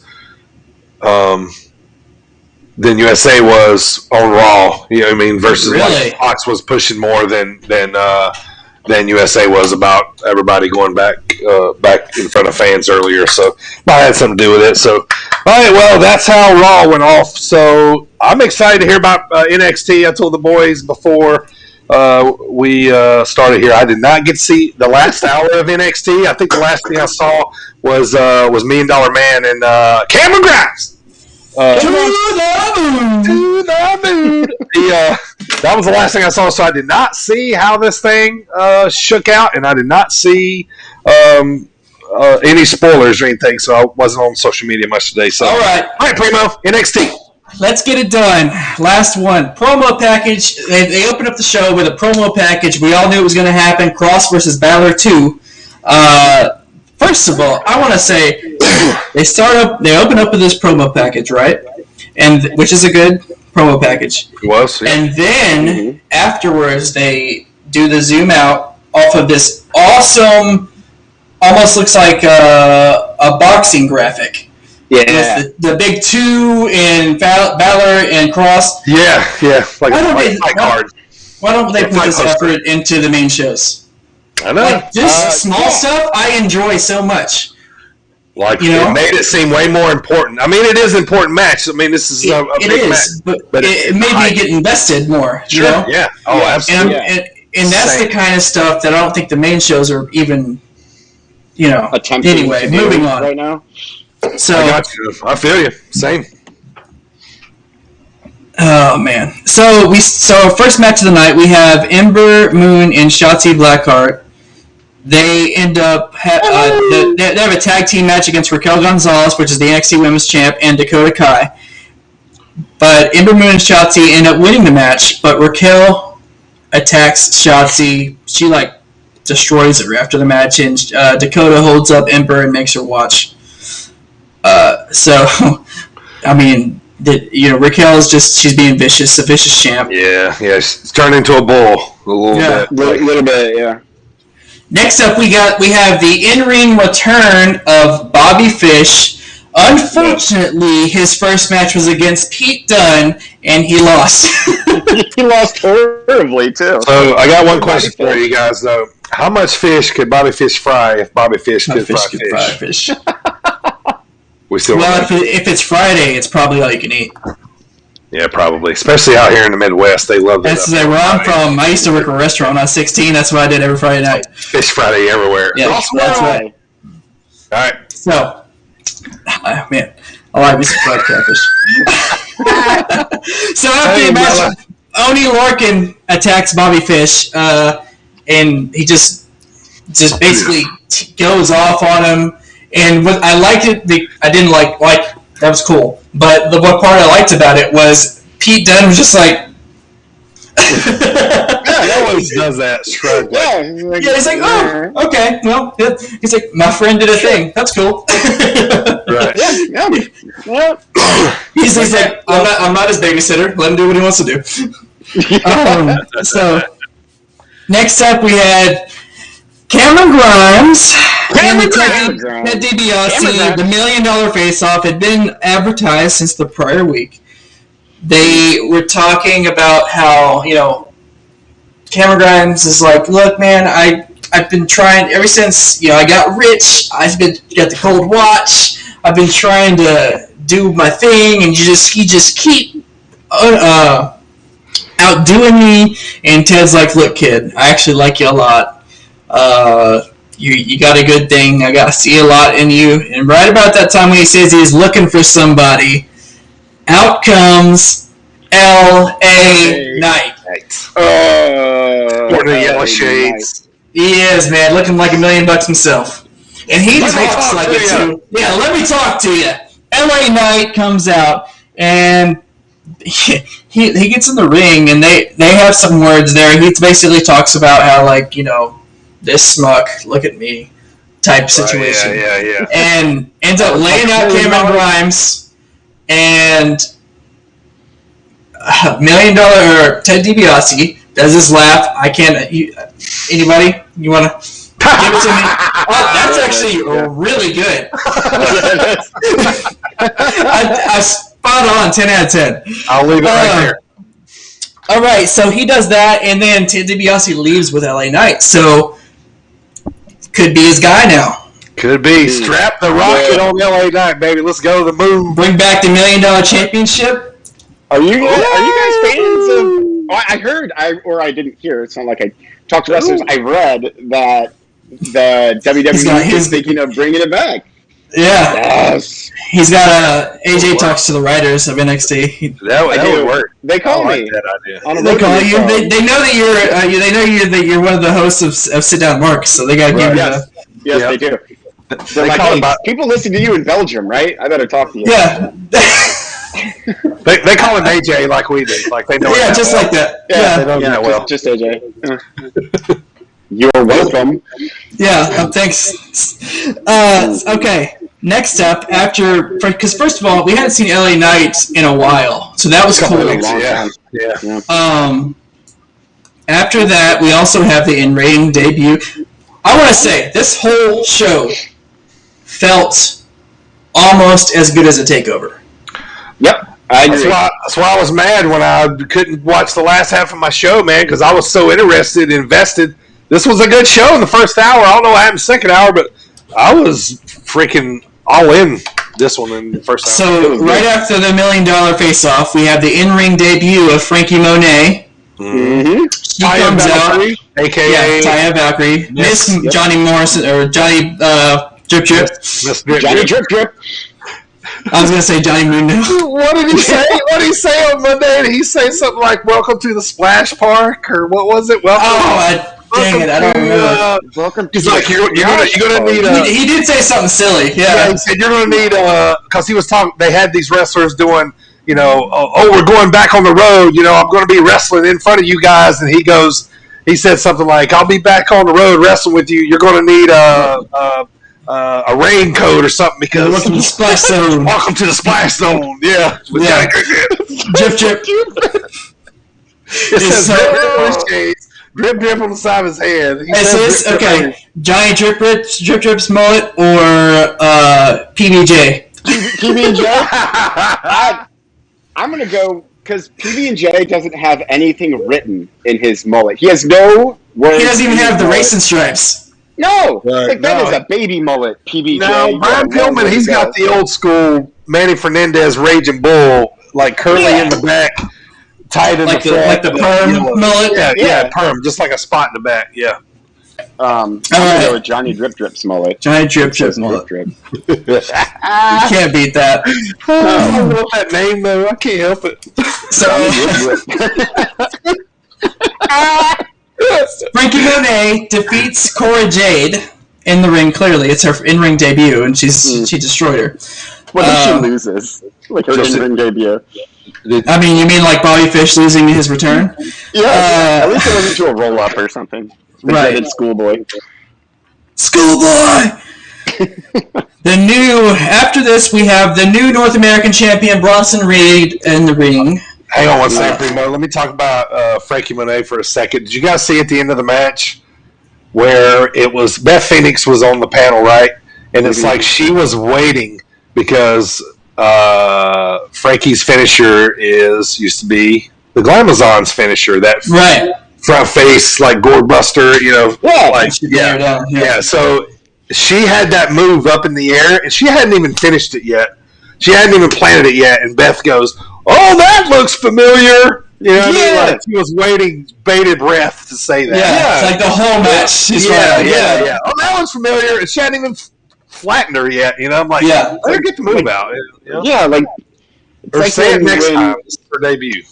It was like the first time that like Undertaker hit the tombstone, and I can't remember which announcer it was like, "Oh, he hit the tombstone," and I think it was Bobby Heenan was like, "Wait, what? What was it called?" And he's like, "I think it was Gorilla Monsoon." Oh, It was like, "I think it's called the Tombstone," and tried to cover it up. It's like, shut up and let the match be the match. Like, come on. Yeah. Not bad. The Bronson Reed. No, you're good. You're good. Bronson Reed. Johnny Drip Drip. Which makes me think of you talking about the tombstone. Makes me think of El Phantasmo. The way he pins people right now. He's doing Undertaker pin. Yeah, he's doing the Undertaker pin. He's gyrating to the ring like he's ripping everybody off, but at least he's ripping everybody off, like everybody together. Like he's showing no favoritism. He's giving everybody. He's across the board. He's warming up the band, super kicking, like yeah. All right, so Colossal Bronson Reed talks about how all his hard work is paid off, and how he basically wants to be a symbol that kids can look up to, that shows, you work hard, you can eventually become a champion just like he did. But then he says everybody in the locker room has a colossal mountain to climb if they ever want to take the belt off of him. Well, right after he says that, out comes Legado del Fantasma. Mm-hmm. Escobar says, after that championship match, the North American title caught his eye. Says it represents USA and Mexico, so it technically belongs to him because he was born a champion and he's the Emperor of Lucha. The funniest thing about that is what's his name? Wild DJZ. He goes, "What about Canada?" Escobar goes, "They don't count." We have been a third of the continent. Yeah. Fantastic. Oh my god. So that's what he basically lays claim to, the title that Bronson Reed's holding.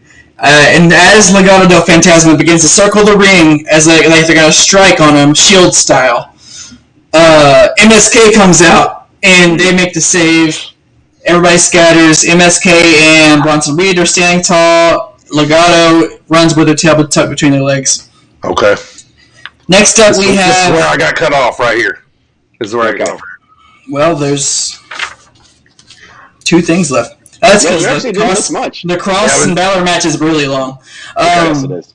So next up, William Regal announced that next week, because it was last night, Triple Threat will be, because I'm used to, back in the day, I was doing Wednesday, like last Wednesday, so. Yeah.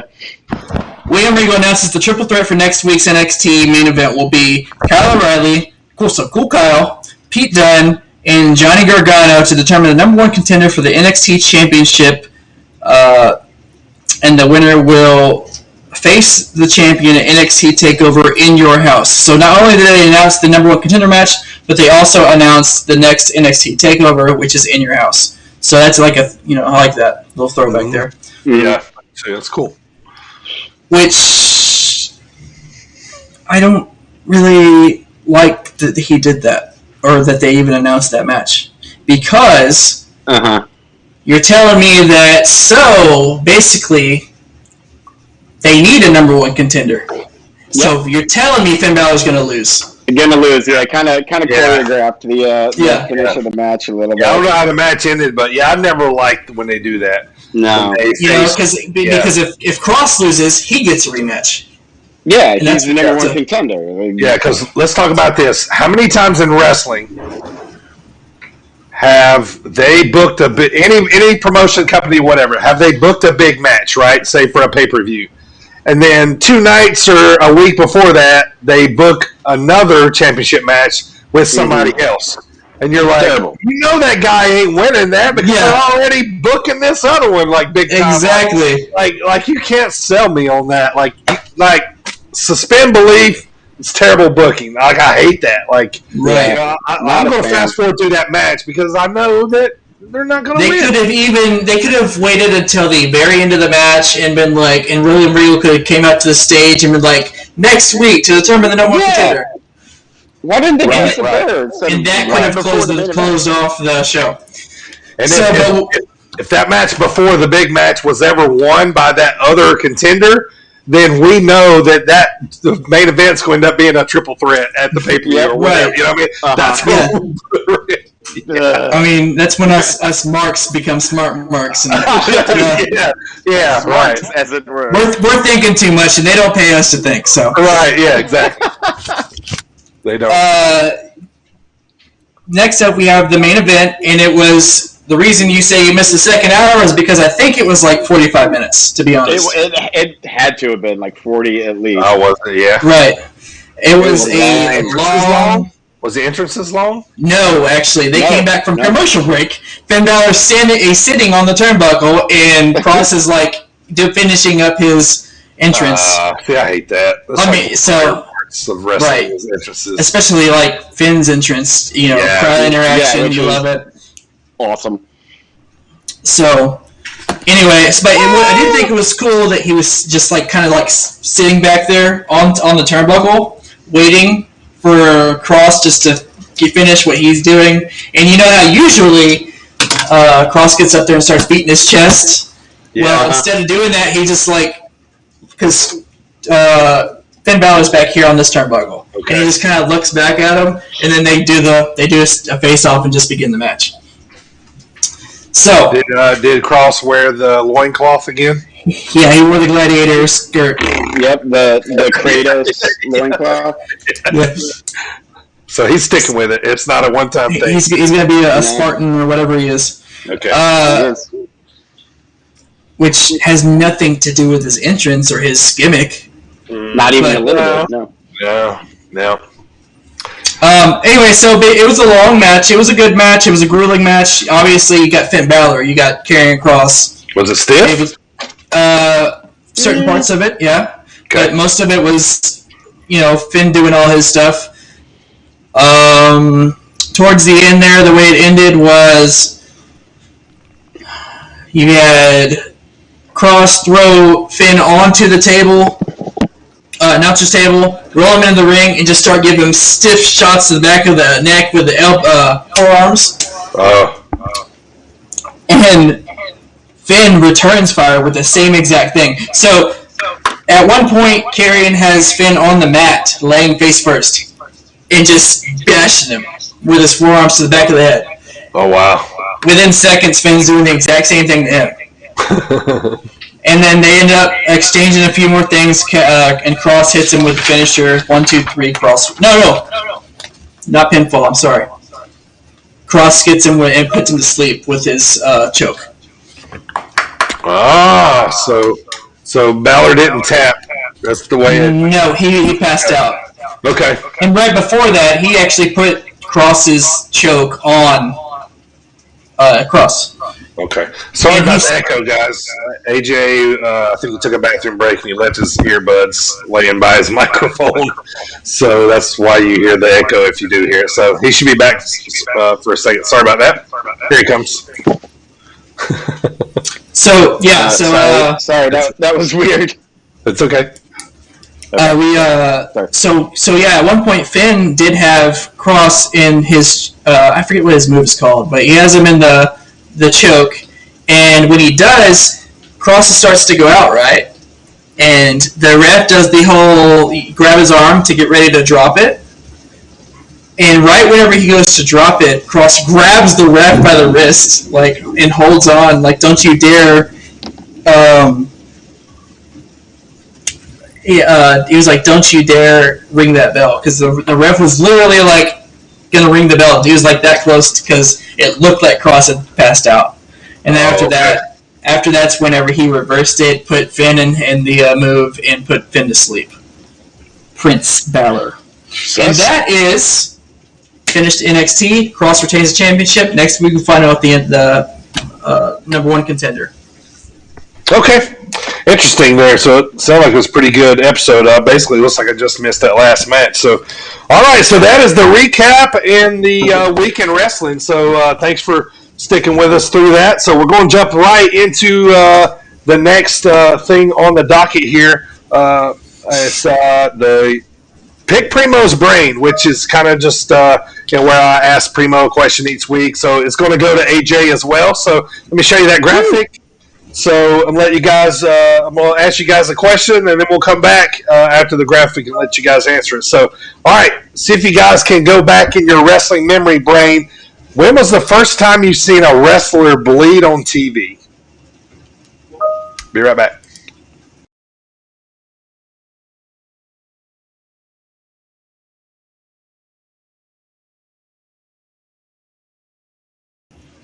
All right, boys, what do you think? The first time you ever saw a wrestler bleed on TV, if you can remember. Anybody? I think one of the first times was Ric Flair when he was in WWE. So it had to have been 90, 91, something like that. Okay. And the only reason I remember is because he had that white blonde hair, and it was bright red. That's the only. Right. So I want to say Ric Flair 91-ish before the Royal Rumble that he won. One of those. That was mine. I was gonna say if it wasn't Flair, because Flair always sticks out. Flair and Shawn Michaels always stick out in my head for being bleeders, man. Yeah. But it was probably for me. It had to be because I started watching in early Attitude Era. It's probably Mankind.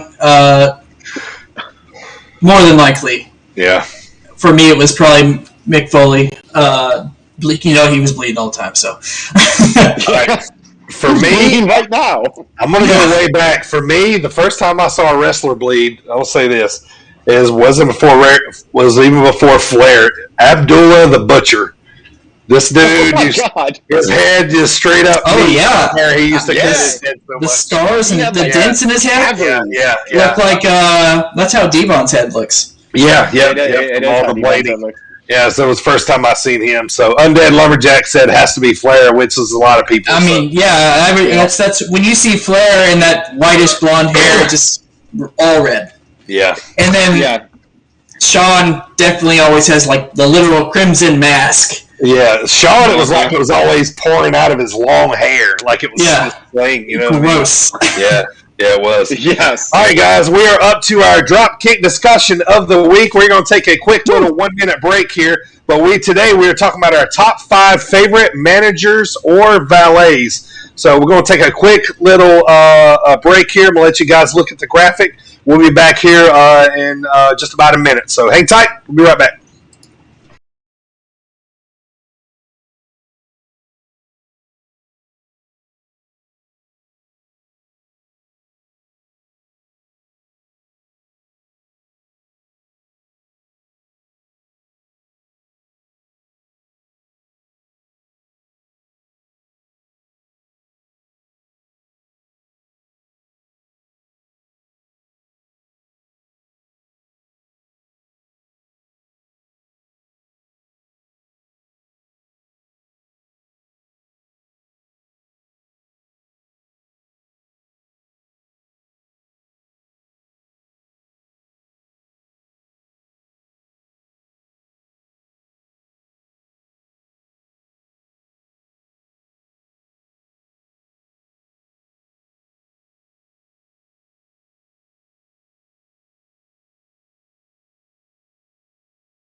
Oh. All right, guys, we are back. All right, here we go. Now we're going to get into the Dropkick discussion of the week. First of all, I want to thank everybody on Spotify, Google Podcasts, iHeartRadio, Apple Podcasts, and Sportinarium.com online radio for everybody that has downloaded the show, and we appreciate all the support. All right, so let's talk our top 5 managers of Valets. So quick little let's go to this real quick. This is just our top 5 favorite manager of Valets. Now, these are the managers of Valets that would cheat to help their heel or face person win. You know, they would get in the way and take bumps sometimes. You know, they would make you hate. You know, the managers would make you hate their heel wrestlers that they were with or love their babyface wrestlers that they were with. So, your top 5 favorites. So, we're going to go from 5 to 1. And then I got a little list of some that don't end up making the list. You just made the list. AJ. You just made the list. All right, here we go. Oh, touche. All right. Here we go. All right. And if you have a manager or valet that you want to mention in the chat, feel free to do so. Yeah, man. As we start top 5 here, let us know what you think in the chat. Also, Dirty, before we begin, I not only did I make my top 5, but look at this. We got Dirty's top 5 right there. I made a little guessy guess to see how accurate. I mean, we've known each other a long time, so okay, yeah. See how close I am. I'm guessing 2 out of 5. Nope. Okay. 3 out of 5. Yeah, 3 is probably safe. All right, right off the bat, Undead Lumberjack comes in with Jimmy Hart at number 5. So, all right, so as soon as we get done with this, I'll go back and we'll compare with what AJ got with me and see how it is. So, who wants to start us off, man? Top 5. Start at 5. I'll start off. All right, Primo. Unless you just want to go, AJ, that's fine. But I will start. It doesn't matter if you want to start. I about choked on my rowdy right here. First off, I have an honorable mention. My honorable mention, she did not make my top 5. Okay. She was a valet for Savio Vega. She was also a member of Team Extreme. EC Dope. And her name is Lita. Lita. She's an honorable mention. She didn't make my top 5. I would have put her on your top 5 had I made a list for you as well. My top 5, though, number 5 does start out with, let me holler at you, player, Teddy Long. Holla. He started out as a referee. Yep. And after that, he managed a ton of wrestlers in Jim Crockett Promotions, WCW, went on to manage people like D'Lo Brown, Rodney Mack, Mark Henry, Jazz, went on to become, and then afterwards he went on to become one of the best GMs in history of WWE. My number 5 is a tag team match. Yep. The Undertaker. So my number 5 is Teddy Long. All right, AJ, number 5. So I also have an honorable mention. He would have maybe made the top 5 if I had more exposure to him. Not much though. It is Colonel Robert Parker. He was the like Southern dandy fop. You know, like the leghorn kind of guy. Yep, he looked like he had the Colonel Sanders suit on. Yeah, the white suit. You love seeing this guy get the crap beat out of him. He was that good. Yep. Loved that guy. But didn't put him on the list because I didn't have that much exposure to him. However, number 5, Dirty, you'll know. That's kind of an obscure one. You'll know who it is. Primo, I hope you know who this is. The genius of glory and renown, Lanny Poffo. Macho's brother. Macho's brother, which they never brought up at all. The genius. Loved the genius. He would get into the ring and he wrote all of those little stupid poems that he would read. He had the little scroll, and he wore a mortarboard and the graduate outfit down. It was fantastic, and he was all weird and eccentric, and he was great though. I loved Lanny Popoff. And by the way, he should have been the one that introduced or inducted Macho Man into the Hall of Fame, not Hulk Hogan.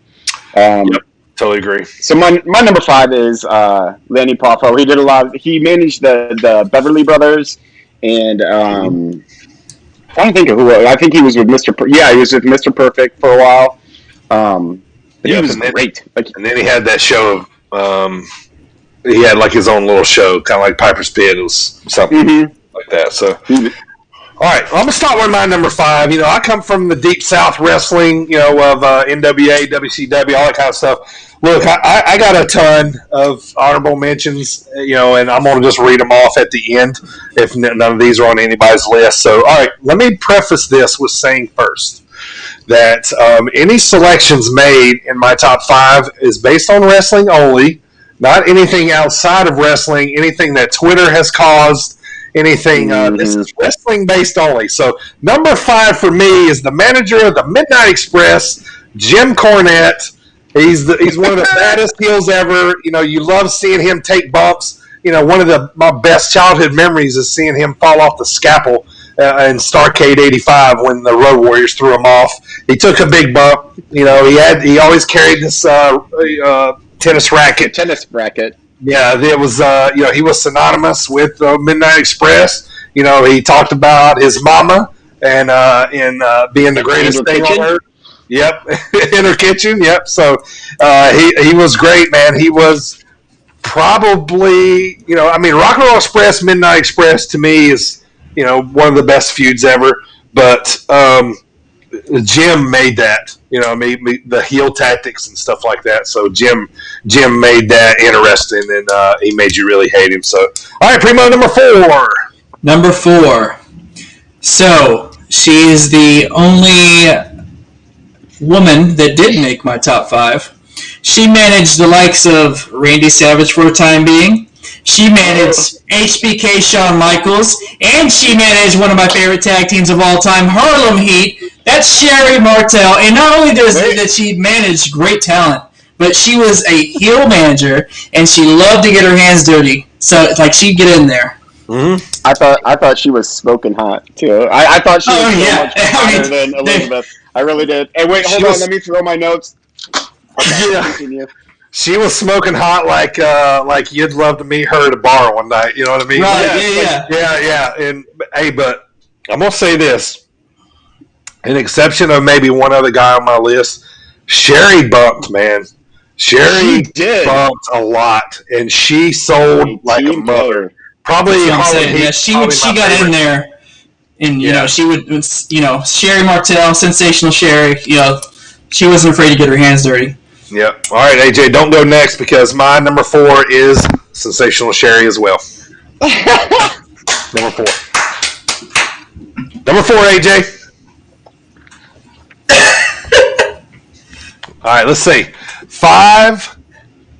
4, sensational Sherry. Okay. All right. Hey, I think that's the first time we had a 3-way tie there. all of this, yeah. That was wild. Especially at the same number. Sensational Sherry Martel. Scary Sherry, as Scary people Sherry. like to call her. Yeah. What a great manager she was. She was great. She could talk too. She was a good promo. Yeah. Like, remember that promo that she had with Ultimate Warrior when she was trying to get Macho Man a tag or a championship match, and she basically like was very suggestive and like got down on her knees in front of Ultimate Warrior. And Ultimate Warrior just being like rah rah rah because he's Ultimate Warrior. Back when they did the promos with Mean Gene on like that podium, it looked like they were standing in the middle of the crowd. You know what I mean? In the crowd. Yeah. Undead Lumberjack says he had sensational Sherry number 4 also. All right, 4-way tie. 4-way tie. Oh my God. Primo, number 3. Number 3, you know, I'm a little bit younger than you guys, not by a whole lot, but he had to make my list. He's one of the greatest of all time. The Mouth of the South, Jimmy Hart. You know, he managed them all. Hulk Hogan, Hart Foundation, Ted DiBiase, Honky Tonk Man. You just keep going on that list. Yeah. Anybody they needed made or get over, Jimmy Hart. Right. Andre. Yep, they threw him in there. Right. Yeah. I didn't like him though because he was with I had this like aversion to Honky Tonk Man. So when he was with Honky Tonk Man, I started hating him. I was like, oh my, his voice was obnoxious. The bullhorn. Yeah, megaphone. And the thing about Jimmy too is Jimmy didn't. I mean, he didn't bump a whole lot. Jimmy was more that annoying. Distraction. Face distraction. You wanted to beat him over the face. Like a little gnat. Yeah, exactly. All right, Primo, number 3. AJ, number 3. AJ. So number 3 for me, he only ever managed 1, maybe 2 that I can remember. Bill Moody, a.k.a. Percy Pringle, a.k.a. Paul Bearer. Nice. Good one, man. I was terrified of Paul Bearer when I was a kid. That was fantastic. Third impression was worse. Second one's worse. Why are you throwing your list, Primo? No, I'm kidding. Keep going. Paul Bearer was great. Like, he had like the contorted facial features. He had that creepy high pitched voice. Yearn like, yes. He was just great, and he was of course with the Undertaker, and he did manage Kane for a while. Yeah, and so that was during their whole feud, and he was just the best. He was because Undertaker at first was with who's the super red faced guy? Buddy Love. Brother Love. Yeah. Brother Love. That was such a weird pairing, and it didn't make any sense. But then when he got Paul Bearer, it's like, okay, now this guy's legit. Yeah, made more sense. I didn't put Paul on my list just because he's freaking legendary, absolutely. But he was just kind of his almost like dad figure, kind of. He didn't bump too much, nothing like that. So, no, he didn't. Yeah, got in the coffin once or twice. Brother Love, what's his real name? Bruce Pritchard. Thank you. Bruce All Pritchard, right. yeah. Undead Lumberjack, number 3, Paul Heyman. Pretty good. Paul Heyman. Not on my list, but definitely in there. All right, so me, number 3, this is where my NWA comes into play. For me, number 3, he was the legendary manager of the Forcemen. So these guys right here. So my number 3, J.J. Dillon, the manager of the Four Horsemen. He led them. He talked, good. He always cut business deals. He would bring them back when they need to be brought back. He would sick them on the baby faces. So for me, it's J.J. Dillon, man, because Four Horsemen is like a big part of my wrestling childhood, and J.J. Dillon was right there with him. He was basically the only manager ever, really. So the only one kind of legit enough to me, I think, to kind of fit in that group. So for me, number 3, J.J. Dillon. Primo, number 2. Number 2 for me was none other than Paul Bearer. Okay. But I actually do have one thing. He actually did manage 3 people that I know of, which the third one he did manage Mankind also. But I forgot about that too. For all the same reasons as AJ said, there's not much more we need to cover on that. AJ said everything perfectly about Paul Bearer. I specifically remember whenever it was after the Survivor Series where American badass Undertaker got buried alive by Kane, then he came back at WrestleMania 20, and then you just heard the voice come over to introduce the dead man back. So, yeah, Paul Bearer for sure. He's my number 2. Okay, AJ. So number 2 is the same as Undead Lumberjacks. Number 3, and that would be Mr. Paul Heyman. Okay. I just think he's one of the best talkers in the history of the entire business. And like when you have someone like Brock Lesnar who is just it has everything except being able to talk. Lesnar. Yeah. When you have someone like Brock Lesnar, like all you need is someone like this is why Paul Heyman is a necessity in this business, because he spoke for Brock. Like, he kind of speaks for Roman, but not really. But he's basically just the best hype man ever. And plus, in ECW, like, he wasn't a manager. Obviously, he was the owner, but he cut some of the best promos ever. And I love Paul Heyman. I think he has one of the best wrestling minds in the business, so that's why he is my number 2. And he doesn't speak for Roman Reigns. Roman Reigns lets him speak. Lets him speak, right? Yeah. Allows him to speak. Even better. All right, guys. My number 2, this is the last woman on my list. You know, probably the most famous woman valet in wrestling history. You know, it's Miss Elizabeth, man, with the macho. You know, she didn't have to talk. You know, I mean, she got it done out there in the ring when she needed to. We loved her. I don't remember ever really hating her ever.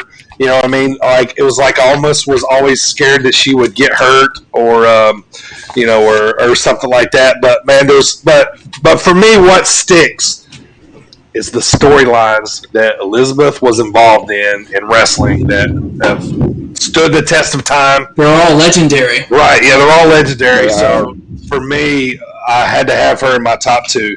So, Miss Elizabeth, number 2. All right, Primo, start it. I'm sorry, go ahead. Really quick with Miss Elizabeth, I think you kind of nailed her, like, main appeal is that, like, she was like a deer in the headlights all the time. Which, sure. Like, you just kind of wanted to, like, be protective of her the whole time. But yeah, okay, sorry. That's my little interjection. All right, Primo, so start at number 5 and go all the way to 1 here with your top 5. 5 to 1, my top 5 favorite managers / valets of all time. Number 5, Theodore Long, Tay Long.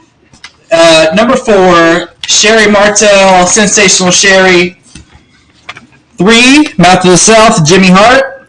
Number 2, Paul Bearer. And number 1, I almost just said it.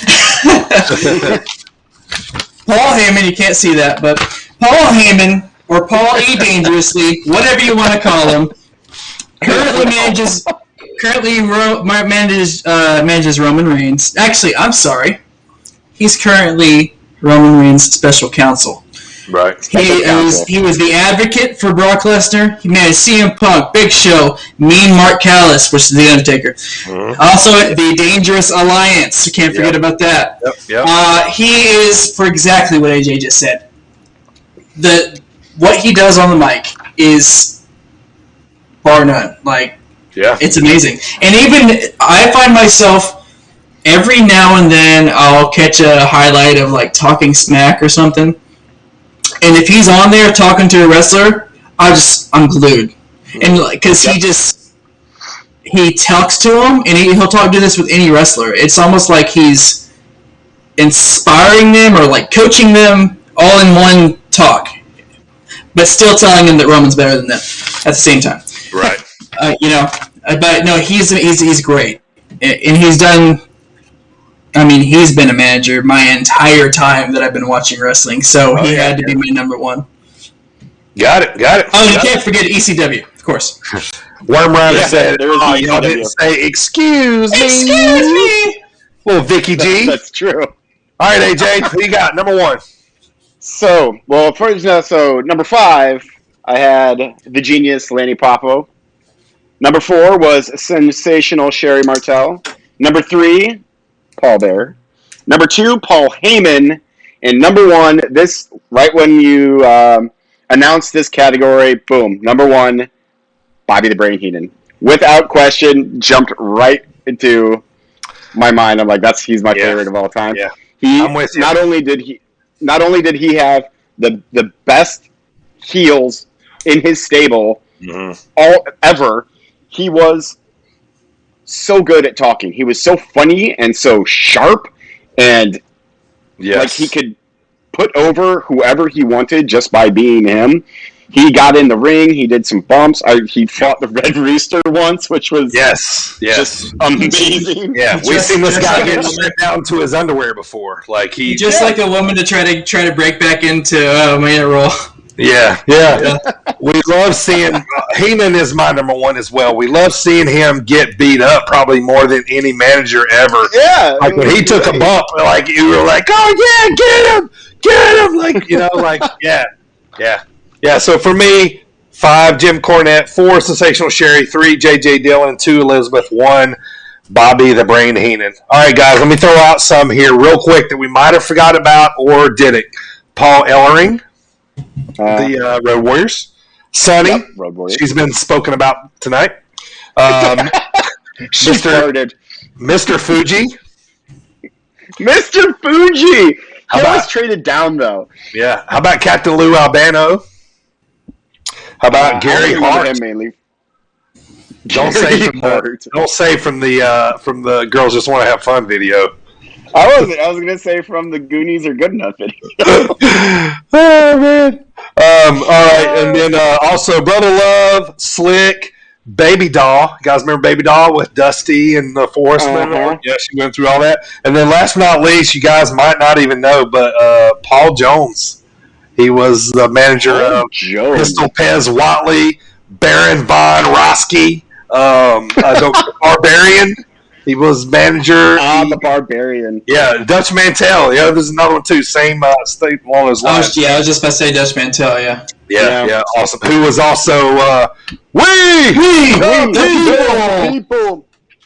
All right, so that is our Dropkick discussion. That was interesting, boys. That was fun. So do you wanna hear who I did I guessed for your top 5? I got 3 right. Okay. So, number 5, I thought you were going to put Paul Bearer. Number 4, I thought you were going to put Freddie Blassie. I thought you were going to include in there. That's good. Number 3, I nailed J.J. Dillon. Sure. Number 2, Jim Cornette. Number 1, Bobby Heenan. That's who I thought. So that was 3 out of 5. Yeah. Very nice. Bad. Way to pigeonhole me, AJ. I'm kidding. You're welcome. I'll do it again. All right, let's roll down through the next rumors and stuff we're going to talk about here, and then we're going to quickly go over the AEW Double or Nothing card, and then we're going to take this thing home. So, did anybody watch the Ultimate Warrior A&E biography? Yes. Yeah, I did too. It was good, kind of normal story. Saw a little bit of Dana, her kind of involvement and everything that went on. So, what'd you guys think? I've also heard that she may not have liked it. Oh, really? Oh yeah, I read that too. So she didn't get to see the final cut then, I guess. There wasn't a lot of new information that you didn't already know about Ultimate Warrior. Like, he was kind of a prick backstage, and well, not a prick. He didn't care about the business. He just wanted, the money, basically. Yeah. Okay. So I thought it was good, but no. My mistake. It was not the A&E one. Is this a coincidence, by the way, that the fact that Sunday night we have the A&E special, and this Thursday we have Dark Side of the Ring Ultimate Warrior? Yeah. But Dana Warrior, go ahead. She called the Dark Side of the Ring special Smut and Filth. Oh. Smut and Filth. Yeah, because they're not portraying the happy side. So, all right, Collision in Korea was the Dark Side of the Ring this week. I think Primo was the only one that got to watch it. Man, was it good? It is good. And I thought it was insane, man. So basically, for anybody that hasn't seen Collision in Korea or doesn't know about the story, at the time, Eric Bischoff was rekindling the relationship with New Japan Pro Wrestling, and they basically came into an agreement with Antonio Inoki, who came up with this idea that they'll have this joint wrestling promotion in North Korea. They'll have Antonio Inoki, who over in Japan was like bigger than Hulk Hogan probably, and they all get on a plane, and plus Muhammad Ali was with them too. Which I think actually helped them a little bit, to be honest. But to promote everything, and Eric Bischoff also did it without permission from the top execs. He says in the documentary anyway. North Korea provides a plane for them to fly over there with, and when that happens, they realize it's like a military cargo type jet or cargo plane. puddle jumper, and they quickly realized that this is not going to be very fun. They're going to be over there for like 4 to 6 days, I believe. And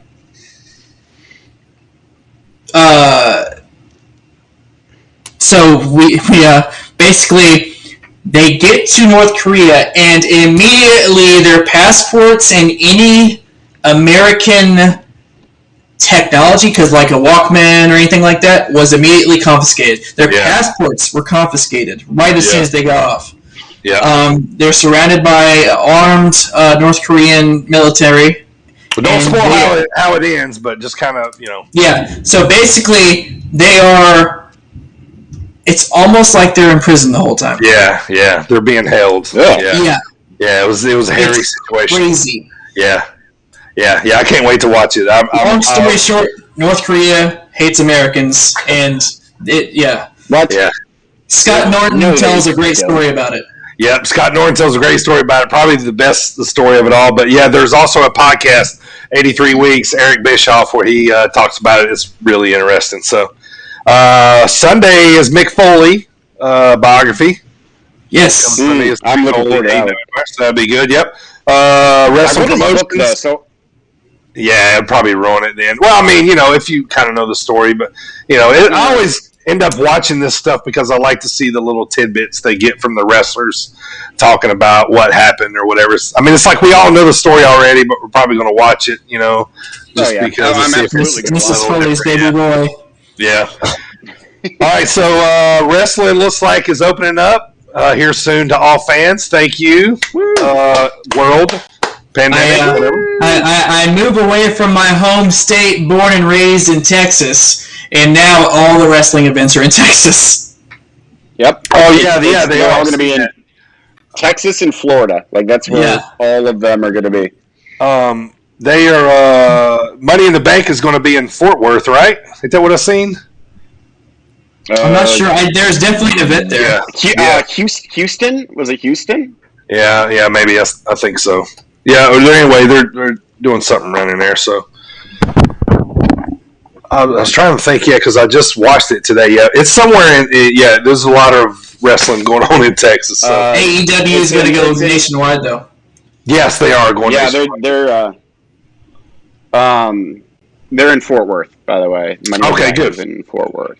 Good deal. All right, guys, one last time, I want to thank everybody listening on Spotify, Google Podcasts, iHeartRadio, Apple Podcasts, and Sportinarium.com online radio. We can't thank you guys for enough for downloading and checking us out here. So also to Rowdy, we are sipping up our last little sips of Rowdy here, so it must be getting close to the end of the show. And also thank you to Coastland Apparel. Use promo code BIRDTV, BIRDTV, for 15% off. All right, guys, let's talk about we talked about earlier in the show, we lost New Jack, ECW wrestler, so not a good I wasn't laughing at that, by the way. I laughed right when you said we lost New Jack. Yeah. I was laughing at AJ's placement of his Coastland hat. I did just now saw it. Oh yeah, right over in the corner, like, perfectly placed. Yeah, but yeah, we talked about New Jack earlier, and but another thing too, we'll talk about. What do you guys think about Charlotte's kind of character evolution right now? It's a little, different. Yeah. It's like super mega heel, Red Queen. Like she's wearing like her outfit's like the Red Queen, like off with his head. Yeah. It's like she should have little hearts like hearts, Queen of Hearts. Yes. Yeah. I don't know. I think Natalie might not like that. I think it'd be funny. That'd be fine. All right, AJ, we got AEW Double or Nothing on Sunday. Run down the card really fast. We're getting to the end here, so just kind of tell us what the card is here. So this card is good. The show is going to be fantastic. It's in front of a live audience. Yeah, absolutely. Casino Battle Royale, which has 55 people in it. Winner gets a shot at, I believe, the AEW title, I want to say. Hangman Adam Page versus Brian Cage. That should be an interesting match. The match that terrifies me, Sting and Darby Allin versus Scorpio Sky and Ethan Page. Sting taking bumps. I don't want to see it. Up next is American Dream. Cody Rhodes versus Anthony Ogogo. And then I'm just excited to see how Cody comes out. I am too. Like that's basic. I want him to come out in polka dots, just to be extra ridiculous. Come out in polka dots. I mean, I know that's not American Dream, Dusty Rhodes, but polka dots. Yay! And then for the TNT Championship, Miro versus Lance Archer. Then Hikaru Shida versus Dr. Britt Baker for the AEW Women's World Championship. And Britt Baker's winning that one without question. I think so. Let's get that bell on a heel. Yeah. It's always so much better on a heel. And then Eddie Kingston and Jon Moxley versus the Young Bucks for the tag team titles. Young Bucks. I think the Young Bucks retain. Like, I don't think they're gonna. They shouldn't lose those belts for a long time. Yeah, it ain't time yet. And then the Inner Circle versus the Pinnacle for the Stadium Stampede match that they say is not going to be a comedy fest this time. It's going to be an actual match. There's going to be a fight, I think. They're going to put on the show. I'm interested to see how much Jericho is going to be involved with the elbow thing. Elbow, yeah. And then finally, main event, Orange Cassidy versus the Bastard Pack versus Kenny Omega for the AEW World Championship. This is going to be a great show. Yeah, this is going to be a great show. First of all, I want to thank Undead Lumberjack 22. You have won yourself some brand new, fresh, hot off the press sit-down marks stickers here. So thank you for watching the show. Message me on Twitter or Facebook. As you see, the link's right there on my Twitch page. So congratulations, you have won those. So thanks for interacting with us here during the show. I see. Go ahead. Sorry. Oh, that was it. I was gonna say. I just see Jericho doing the. Remember when Batista had the arm brace on, and he just like slowly takes it off. So I see that happening. Maybe. Yeah. I'd be okay with that. All right. So right now, everybody, starting with AJ, rate your top 3 wrestling shows. So AEW. NXT, can I put NXT twice? AEW, NXT, SmackDown. Anything that's not Raw, I would put Impact above Raw. Raw's at the very bottom right now. Yep. I am AEW, NXT, Impact. That's my top 3. I am from 3 would be NXT, number 2 would be AEW, and number 1 would be Sit Down Marks. Well played, sir. Very good. Well played. A winner is you. Also, guys, make sure you go follow us on Twitter at Sit Down Marks, SitDownMarks for everything going on with the show. All right, quick little notes here before we end up. Will Ospreay had to vacate the IWGP Heavyweight title because of a neck injury. I hate that. I think he's one of the best wrestlers in the world right now. Yeah, we'll see, man. I don't know. We'll see. All right, let's talk about NXT releases. So I've heard Alexander Wolf is gone. He is about to hit the Indies. He was a part of Imperium. Right. He's going back to Germany. He has rebranded himself Axel the Axeman, which I think was his name before. So he's back in Germany. Axel the Axeman. I was kind of a fan of his. I thought he was a great bumper. I thought Wolf was a great bumper. But anyway, referee Drake Wirtz had been released, so it sounds like there's some people happy about that and some not. Yep. And then the biggest one probably Deathmatch guy. Yeah. And then probably the biggest headline notes: NXT WWE releases Velveteen Dream. Velveteen Dream with his backstage shenanigans and actually thinking that he is his character, which is never a good idea when you're, in NXT and not Shawn Michaels. Shawn Michaels can get away with it. Yeah. All right, guys. Well, that's going to wrap up the show for today, episode number 11 of Sit Down Marks. I want to thank everybody across all the platforms for listening, man. Can't thank you guys enough. Right here on Twitch TV/DirtyBird33. Thank you, guys. I also want to thank my co-host today, Primo and AJ. Great job, boys. Thank you. still the reigning sit-down marks pay-per-view champion, will be put on the line in a couple months at SummerSlam. I'm sure it's not going to leave this table right here, but I will put it on the line. The thing's coming back to the Midwest, boy. It's going to look good. Right over here somewhere where you can see it. And I'm going to talk about it every day, just like every day. I mean, as you should. As you should. Right. All right, guys. But once again, thank everybody across all our platforms. Also, sportanarium.com online radio. We are live Thursdays at 7:15, right after the Thomas Bryce show.